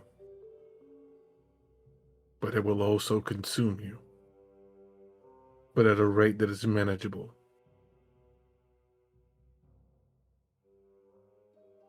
I am all the things you hate, when you see yourself, all your flaws, all your struggles, your scars.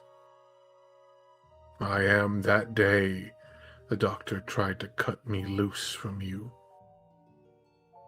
You see its form begin to change and shift into the familiar form of your ancestor, the Star Lord, who was with you in all those dark times and left you,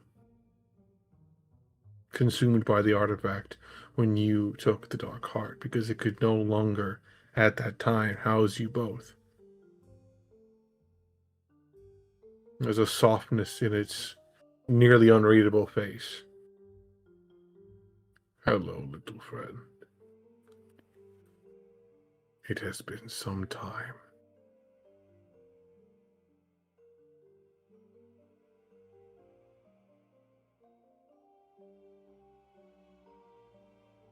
Venwin just kind of looks at it. And her expression goes from fear to sadness.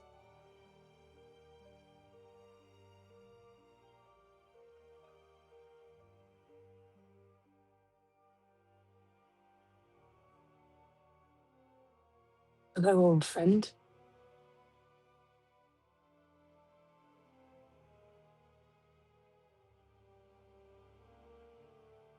This object contains multitudes of us, the children of the stars that have landed here and been collected by the god of greed to protect the world from our hunger. In doing so, we have become a liability to him. There is no one on this world who could consume us all other than you. You could not then, when you first consumed the heart. You were not in balance. And now your fey nature threatens to overtake the void, and balance must once again be made.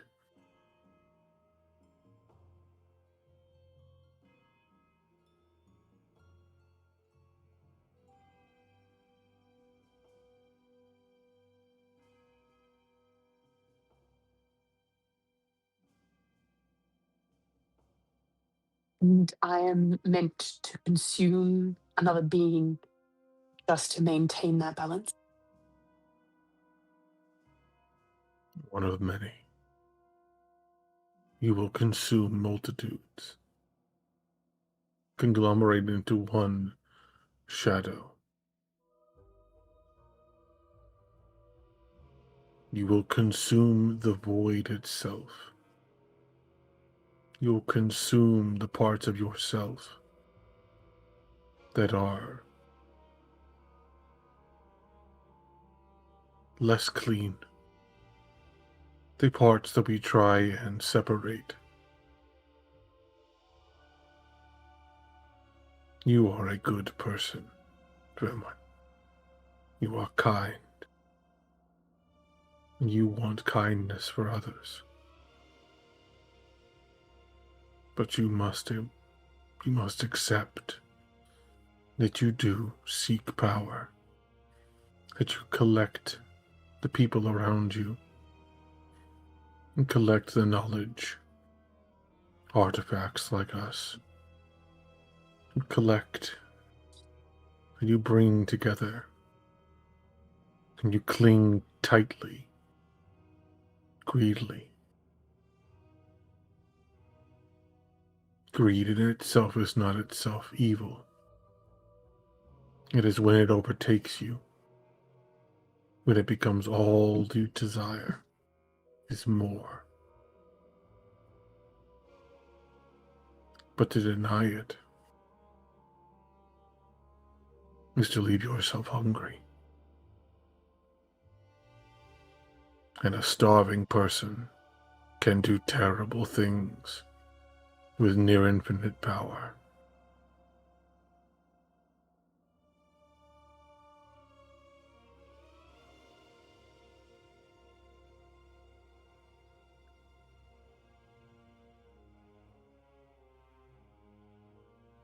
I am something you held greedily to you. And you must consume me.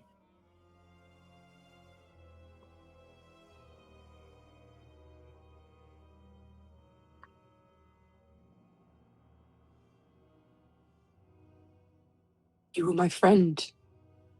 One of the few people who understood who I was and what I was.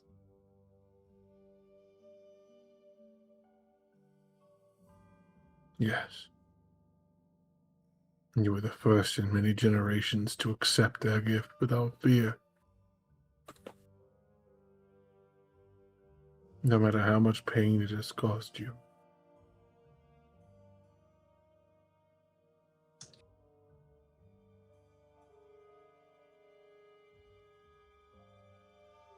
I was gonna, like, if you pull a fucking tooth out of your head in the middle of this conversation, No, I was no, it's all good. Oh, good. Would have turned off the camera had I done that, but no. I it was a piece of something just caught in the back of my throat. I think it was like a dog hair or my hair, one of those. It was like a It was tickling my mouth. Yeah. Blah, blah, blah. Apologies. Okay.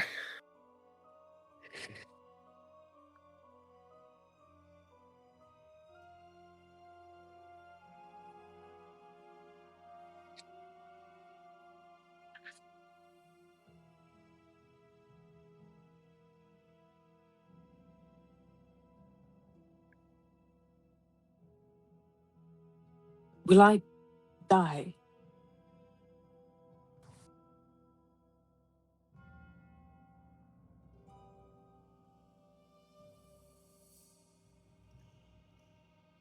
Death for us is a complex topic. The void itself does not die, it simply folds into itself. As we have folded into each other into this artifact, so we will fold into you when we are consumed. Our consciousness will fade. When you return to the stars, and what could be eons, death will no longer be a concern. You will have your immortal life. You will live it. You will love. You will do great things. That is my hope, that when the time comes for you to come to the stars, to become one much like myself, to someday seed your gift to others.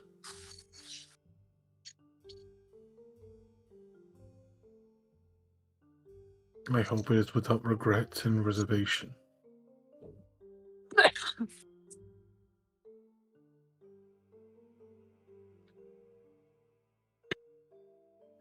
I hold no regrets or reservations as to what I have done to get here. I do hate that I've hurt people along the way.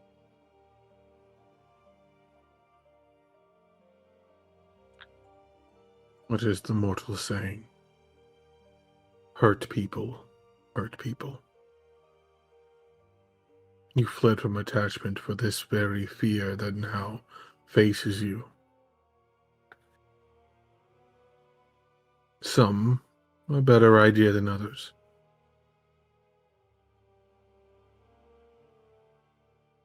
But how long will it be before that fear consumes you again? How long will it be before you can no longer bear that fear around these, your chosen friends and lover?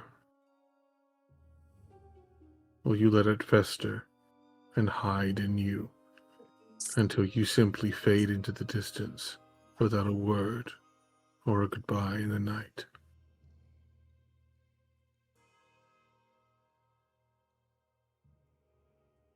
We are your greed, we are your hunger, we are your fear. And you can either let it consume you, or you can consume it first. Then when outside of this space, you and I are fighting for control. It is in our very nature to try and consume.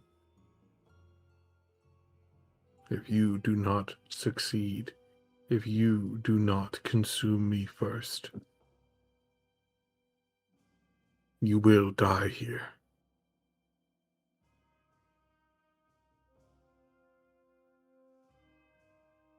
He is reaching for you. He is straining against the gravity of this conflict. There's almost a smile. Who do you think? Raven. He's trying to save you. He cannot. He is trying to help you. He cannot. This is your war. Your battle. Your truth. You are heading headlong into what could be your true death, the hand of a being that would see this world burn or consume it himself. You cannot enter this battle or those to come, holding on to your doubts, your fears, your starving hunger.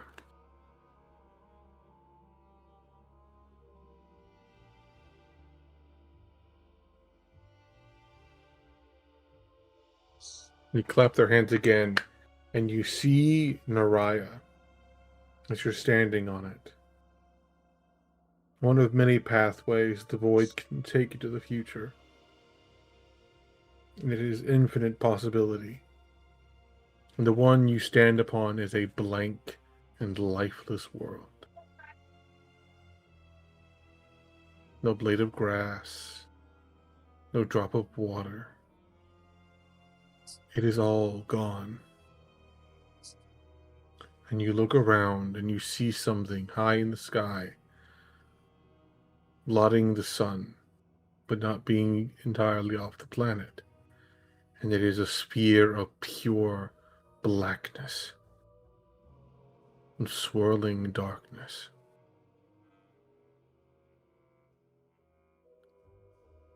The Star-Lord tilts its head to look at it before looking at you. This is the price of my victory. An untold number of hungry void creatures finally breaking free of their prison.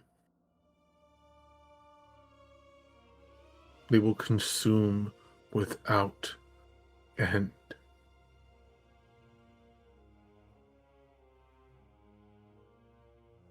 On one hand, you'll save the world. Cyradax and absolution will no longer be a threat. But then again, nothing else will either. Because there won't be a world to save. You are thinking that you alone cannot save the world, and you are right, but you alone can doom it. Any one of you can. That's what makes you terrifying and inspiring. You hold all of this power in you, a power that could consume all of us, and yet you use it for good. You use it in risking your life to save the world, not for yourself, but so that other people can live normal lives. Because someone has to. But that comes with hard decisions.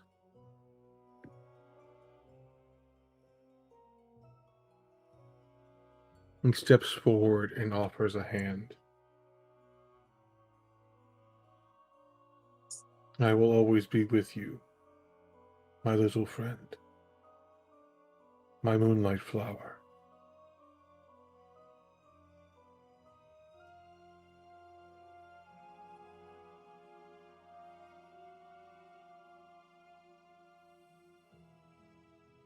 take your hand, what does that mean? It means you win. And you will consume us. You will stabilize. You will gain more power than you could have imagined. And that you will be ready. It also means that I will be gone.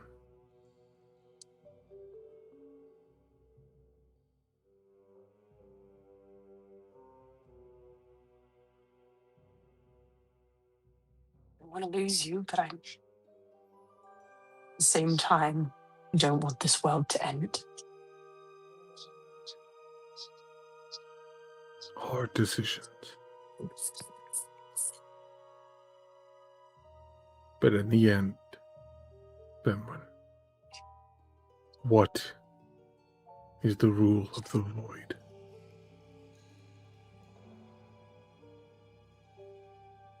Eat will be eaten. Then feast and claim victory.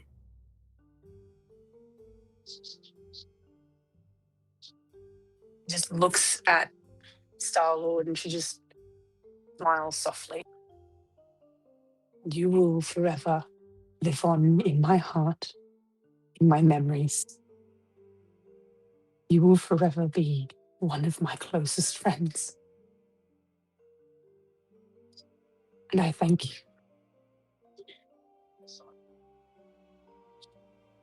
I could not be prouder of you.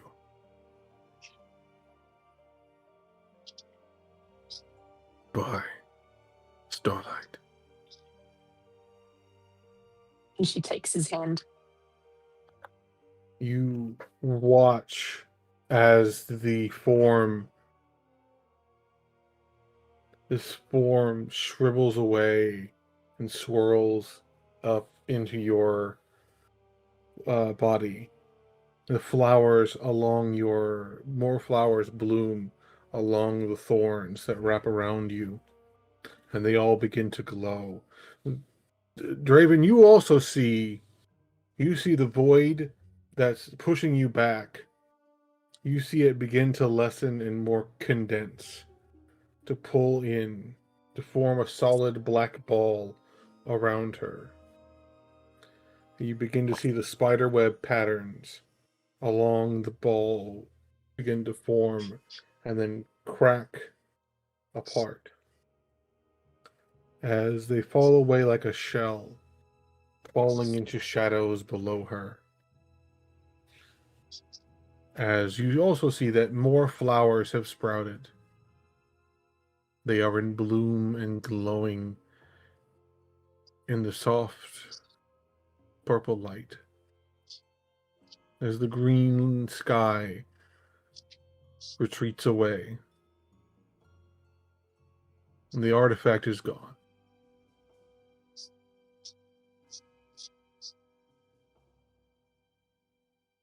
Apologies for any background noise. I do too much about it at the moment. Then when you feel that there's something whole, something complete, or there was this nagging emptiness, it feels settled. The power that you feel is not overwhelming. It is more as if there was a piece missing. And now it is set into place.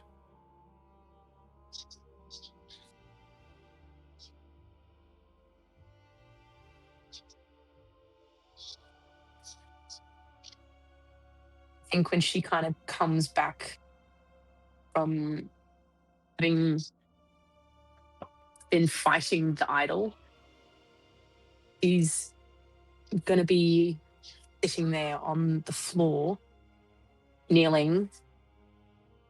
Her wings are just kind of folded down as if she's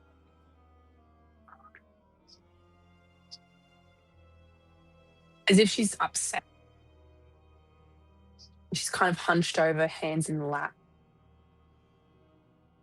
She's quiet. She's not looking up or around. She's just there.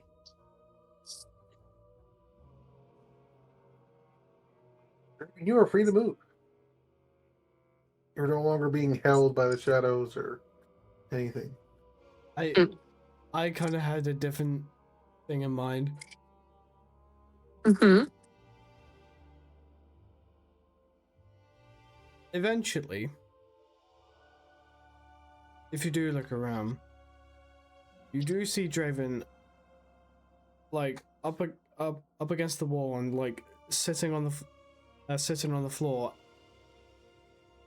with cracks in the wood of the room, from which you can only imagine he tried to get through, but instead got flung away, just completely backhanded. And he's just kind of on the floor, just like kind of like he's moving, but he's clearly like a little bit out of it and fucking dazed. So, Draven, how do you think it feels to get smacked in the back of the head, smacked in the face with a singularity?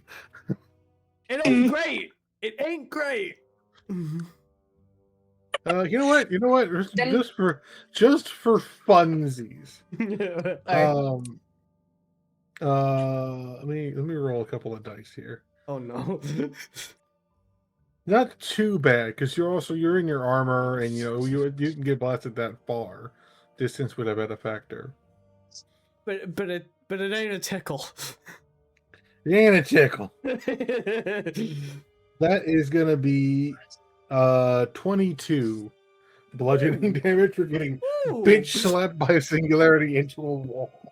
That ain't a tickle. Like he's fine, but it's definitely like what the whoa. And that's with some reduction, because you kind of groggy, you're kind of sitting there, but you feel like, why am I sticky? There are like golden webs somewhat clinging to you, because Vectus literally like tried to put up a web barrier, and you just kind of went through it. Yeah. Benwyn is going to kind of look up from her position and see Draven in that position. She's already crying and upset because of what just happened in the idol, but she's going to not get up and run over. She's going to crawl her way over to Draven. And all she says is, Draven. She's going to go over and just check on him, and her hands are either side of his face. Hi, honey. What are you doing? What happened? You were in trouble, and you were being wrapped around this swirling green tendril void mess, and I tried to help bring you out, but the singularity kind of said fuck you and bitch slapped me into the wall. They do tend to do that. Huh? Vectus is sitting on the desk. Oh, you did. And it's like weird, like he's like I changed my mind about like humanoid form, because his full form is a Drider, but like the Silkborn sort of like spider people is sort of how he's looking at the moment. Just sort of has the golden spider sitting like on his shoulder. I tried to help, but that was a lot of concussive force. Yeah. That hurt. Bad. Thanks, I guess.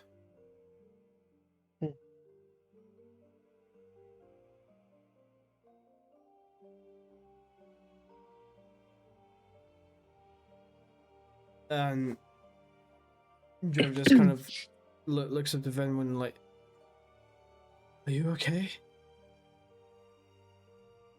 I am better. I'm okay. Huh? Looks at Vectus. What did you do? He did nothing, actually. What I did was a long time ago now. Compares. You're But in bad. this instance, she needed to do it on her own.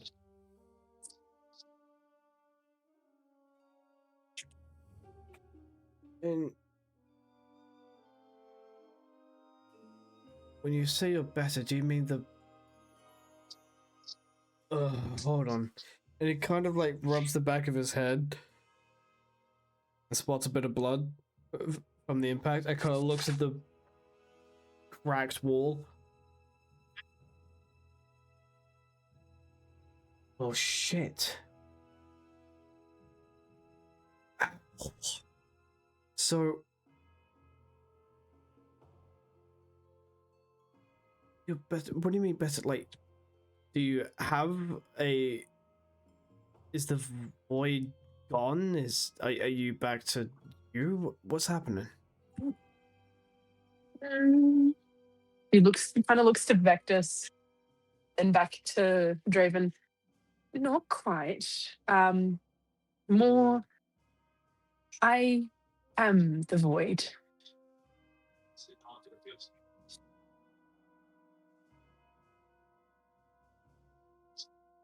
Right. I must have hit my head really hard because I swear you just said you are the void. I did indeed say it.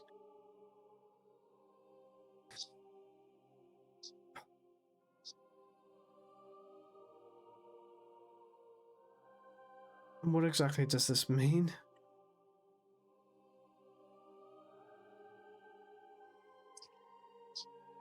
I feel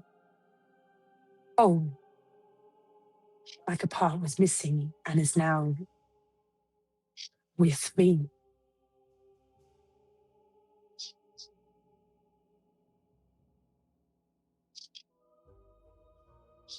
Oh, I'm glad to hear that.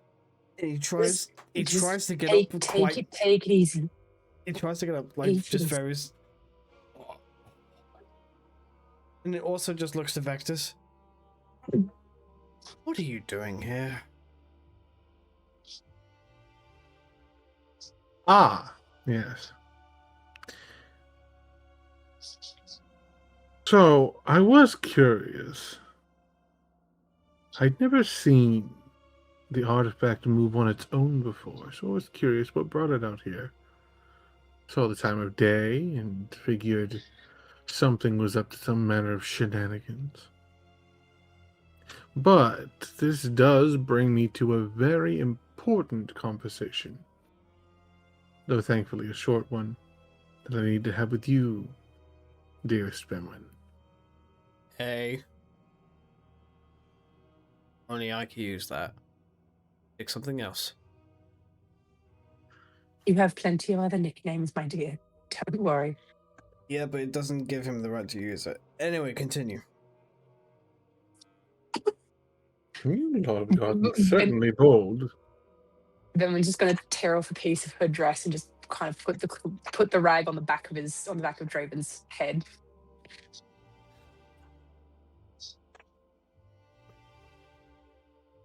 That artifact has been giving me fits for a few centuries. One of the first of the Void Walkers to arrive, or as you call them, Star Lords. Different cultures, different names, as you might know. First time one of them arrived in the Night of Eyes, it had a particularly poor encounter. And it thought it would just begin the process early. Landed in a rough part of town. Into an ancient civilization that is no longer present. But did land in the country where my original self, who I was before, Karkanta, when I still wore that name, along with my sister. She was scared. This void creature. She lashed out in fear. And so my champion did as champions do. Struck her down and offered me her heart. I carved it into a spider.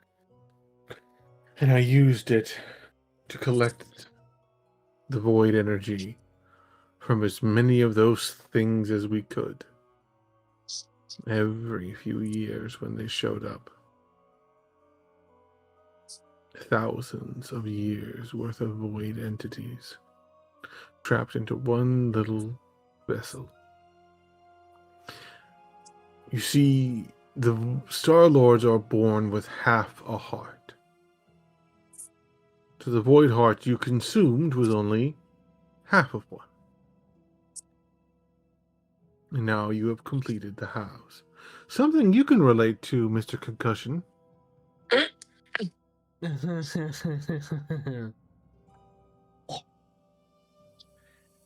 And because of that, Stopping it. I don't think... Now, this is, of course, up to you.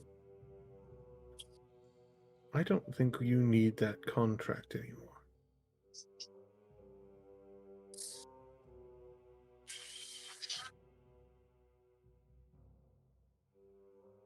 I very much think you're right. What's the catch?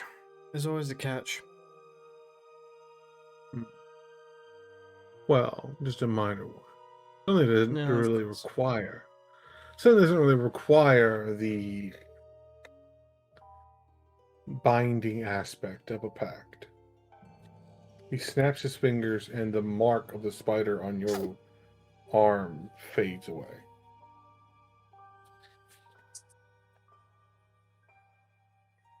There will come...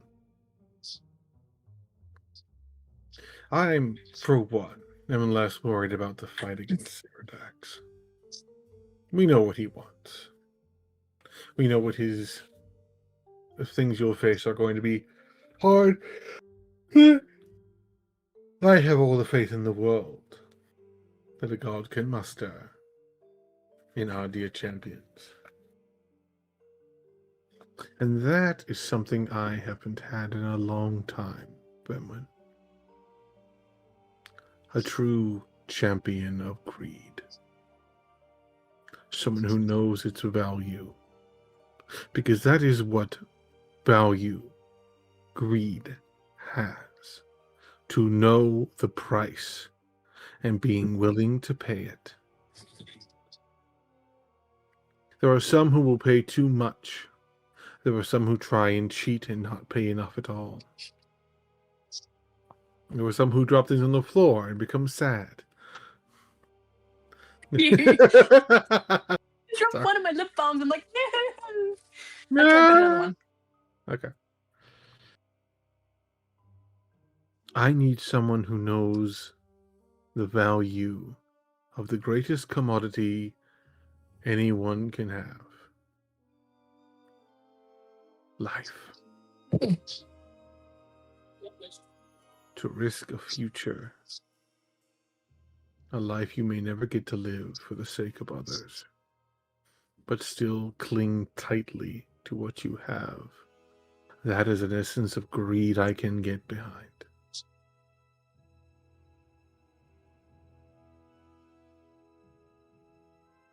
So I give back the essence of your power I took. The shred of power that I slivered from you to fill with my own. I give that back to you to use as how you wish.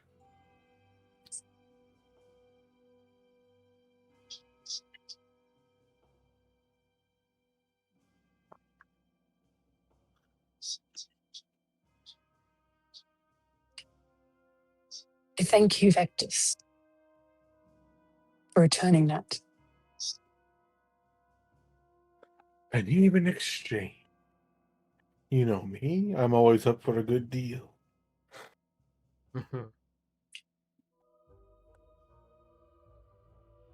Everyone just kind of looks at Draven and goes, to be honest, he's actually not as bad as a lot may think. I'm sure. I'm just not. I forgive you, you're mildly concussed. You took most of the impact with your head. Mm-hmm. It's going to be a wicked headache later. I'm glad I don't have a physical head. After this, you're taking a break from duties. It's fine. I was good. I was. Draven, I'm not arguing about this. You're taking a break from duties until your head feels I was better. going to anyway. It's night.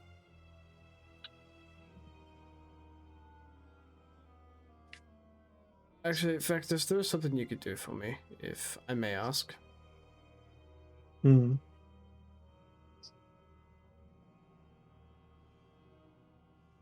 Oh, daring. Well, if you don't ask, you don't know. Fair. Go ahead. Am I able to speak to my father for a brief moment? Ah.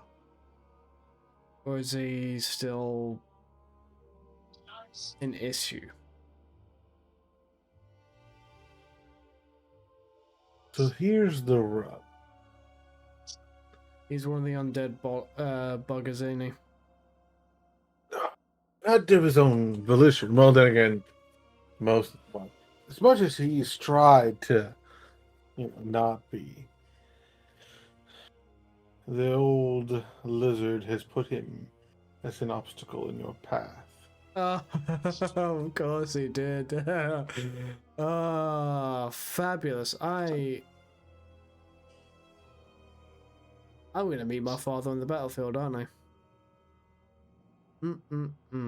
Something like that. Oh, good. Not in the traditional sense. But No. your father,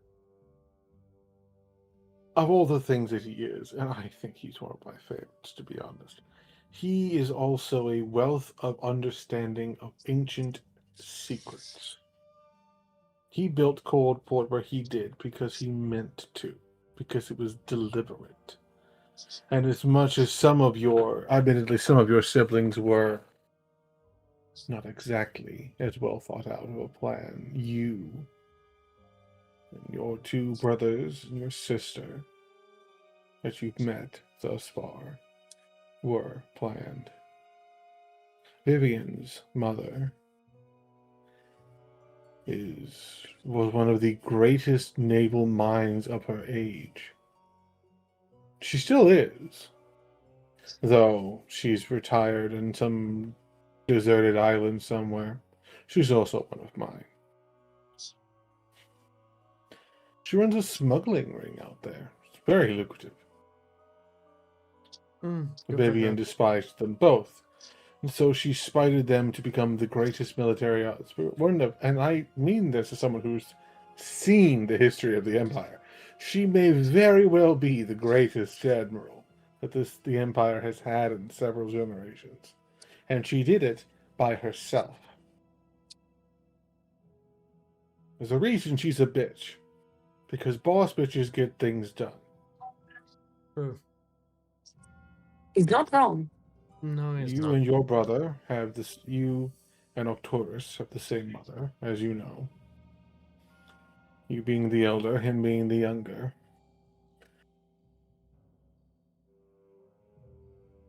Close to being twins, almost. The things have gone a little differently. But your father needed someone dependable to leave the family to run business in the Empire. And that was Octorus's place. Yours was to oversee Coldport. Because he got a little sneak peek. Hmm. You think he just procured a time artifact to keep a place locked in a single instance in time? Just from his charm and good looks? When he had them? He made a bet with time and won. With a little help. Your father stumbled upon a chamber that exists within Coldport. It is in the very depths of the city. Far lower than even you have gone because you do not know the way. In there is a wealth of untold knowledge of a society and a world long before any recorded history.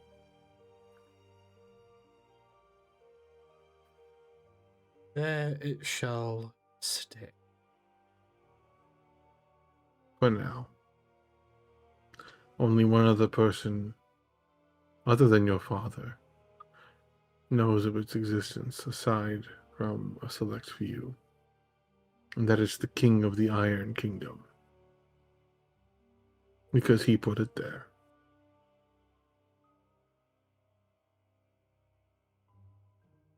And because he knows it, that's the rub of being a vassal.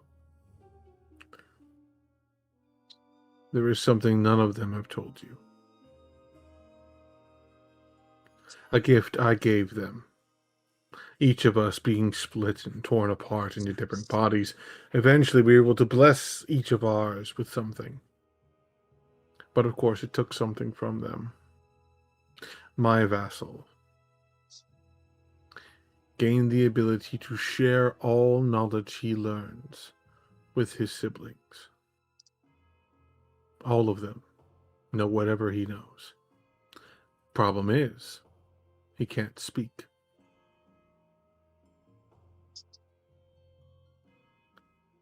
But he did learn from Talos about that console that holds that information. Information that also pertains to us, the gods, the old ritual.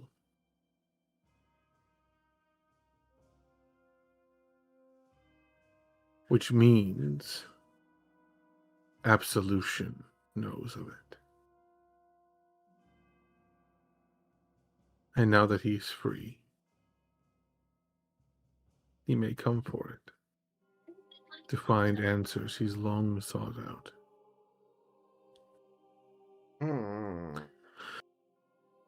The only reason he agreed to your little truce that he presented is because he realized that even in undeath, compelled to reveal secrets by Cyradax, there are some things your father will never part with. After all, he said, he is one of my favorites. He was a greedy, greedy man. That's one word for him. I'm sure you'll work on a few. Right. He will be the first. I can only reveal so much. But once you're in the tower, he will be the first hurdle. Not the last, by any means. But, you'll understand when you see him.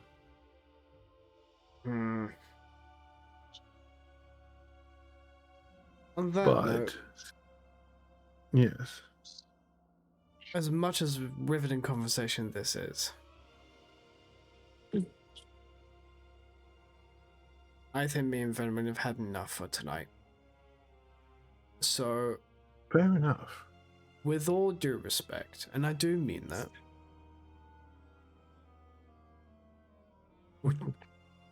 could we table this for another time, please? Of course. And you know, since I am in such a generous mood, and to make it up to Venwin for holding on to this piece for so long, a little incentive to keep going. He snaps his fingers and disappears. And I'll reveal what that incentive is at the end when we are wrapping up. It won't be too long from now.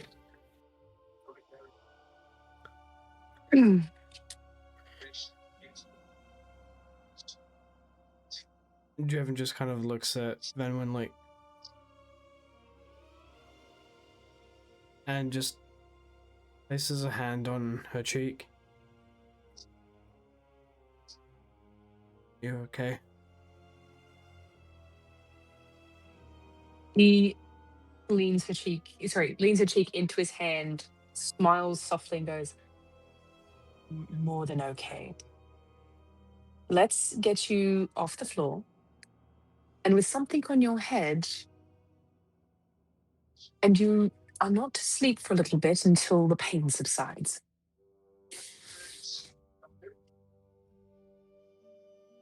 Well, I could just do this, and he kind of places a hand on his chest, and you see this gold and, well, more like bronze and blue energy form from the, like, vibrate and pulse through the tattoo on his arm as he pumps some lay on hands on him. Oh.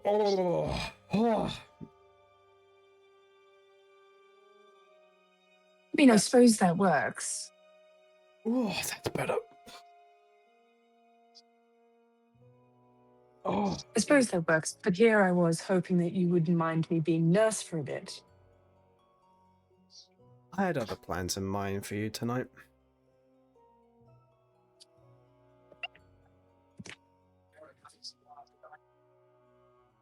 I see. Fade black.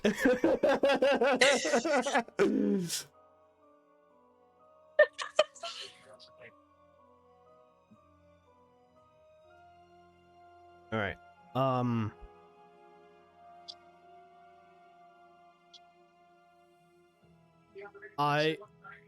Above table, but I have nothing else in mind for tonight. For session, so unless anyone has anything else they would like to do for this session. I will, because of what's going to happen soon, I will declare that though it took them, you know what?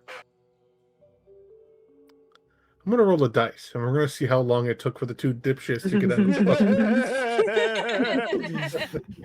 We haven't even gotten to the conversation in that fucking maze yet. Hold on. Yeah, I was gonna say. The whole point is a conversation. Yeah, I was like, there was a conversation. And how many black eyes they come out with. Yes. What? Who said that?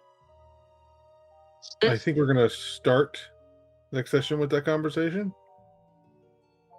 We did a little extra foreshadowing. When you guys come out, we're going to see for the outside world, because God knows how long it's going to take for that conversation to happen in the pocket dimension. You know, wibbly wobbly, timey wimey. But oh, that's not bad. 6 hours, and you don't, and also secondary roll. Oh, good, 20. You guys do not spawn. You guys do, in fact, when you we're getting this out of this details out of the way now, so we can cut in when we come back next week to just you guys having the conversation, so that Zara will be here for that conversation. She's gonna want to be here for what else happens after the conversation, because you guys are going to be dropping back in 6 hours later into some shit. We'll get you in a second. But I rolled my Gengar, so I rolled my 20. So you guys do not respawn back in several nautical miles behind the ship, and in fact, you respawn. I thought that's what you were rolling. Respawn where you guys were standing before. Literally, it's anything over a 1. But also, Mule would sense that you guys got out of the maze, and they're like, "Why the fuck are they? Oh God!"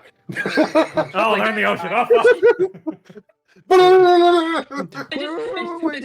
Y'all just snaps them back onto the ship, and they're just like standing there like ripping wet cats. They're like, ah. I thought he could float. He couldn't float. Turns out metal skin is not buoyant.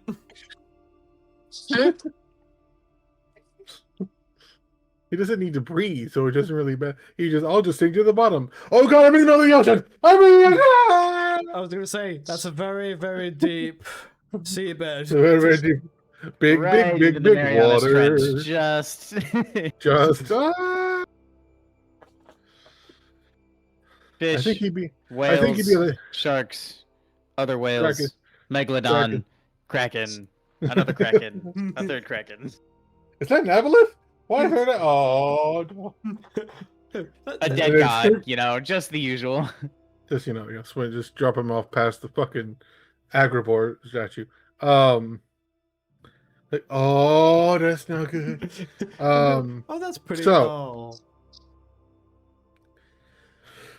two things.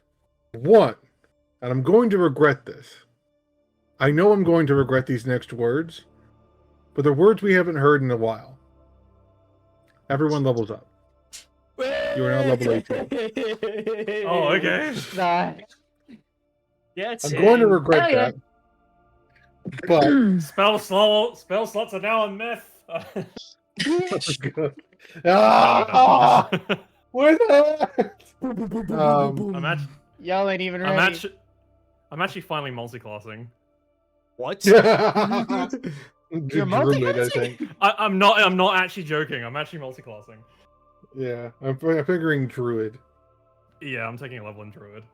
Yeah. Fair. At this time of year, at this time of night.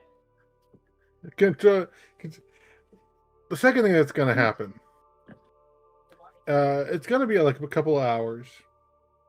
It's going to be it's after sunset. It's going to be just a little past midnight. That gives Draven and Benman time to relax and try to rest. It gives the dinguses time to get out of the hellscape. And it's about time when you guys arrive back at the ship. Hold on. I have to do this thing.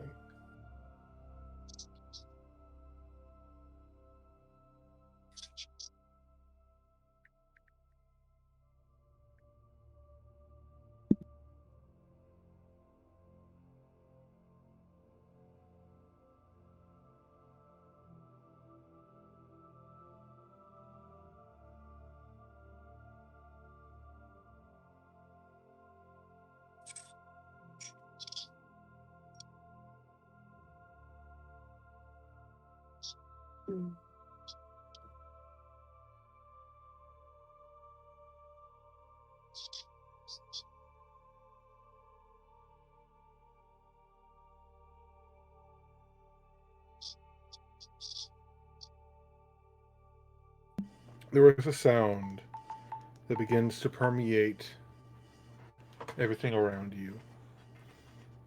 The inky blackness of the water begins to subtly glow an eerie green color in multiple spots. And all around you,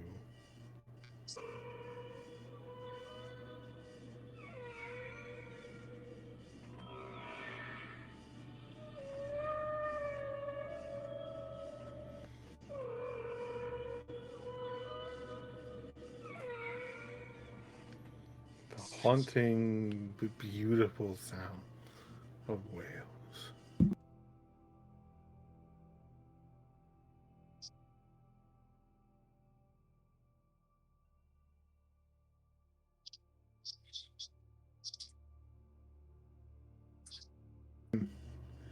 And then something different.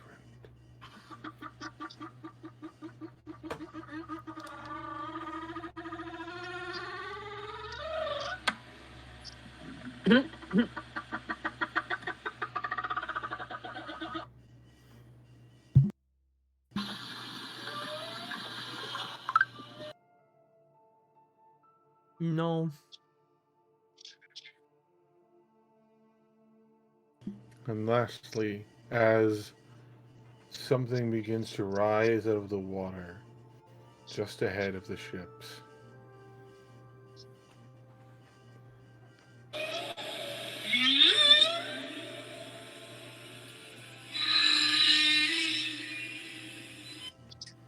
I'm gonna put the image, I think I would saved into game chat. Oh God, no! Why? A massive creature begins to crest out of the water, its body glowing with spectral energy. Resembling a whale covered in spectral spears, overflowing with a soft but eerie blue fire. Teeth running along its maw like 1,000 spears. And that's where we're going to end the session! Right. This is like, And I was like, I'm out. and this is like right as we get out. Yeah, you guys literally drop. You guys have your guys. We're gonna start the session with you guys having your little heart to heart because we're not gonna tell Kate that the whale showed up yet. We're gonna tell her that the whale is up, but you guys. So you gotta start with you guys to have your conversation. Get that good RP and right at the start, man. Get that good shit going. And then you guys gonna go. Hold up. Oh, I made it out. Okay, what the fuck is this? What? Oh, what's? Huh? Oh no. Hey, we're working on that team real quick. So yeah, that's what we're gonna end the session for tonight. Creepy whale song included. And intended. You are all level 18. I fear for my balancing of game mechanics. I'm either gonna kill you dead, or it's gonna be hitting you with a wet noodle, and you're either going to be obliterating my encounter, or getting irritated I wasted your turn. All right, that is all from us. We shall catch you the next time. Thank you again. To everyone who did watch, and if you're watching this after the fact on the YouTube channel, thank you for watching as well, and we will catch you the next time as we continue this arc. From all of us here, bye-bye. Bye.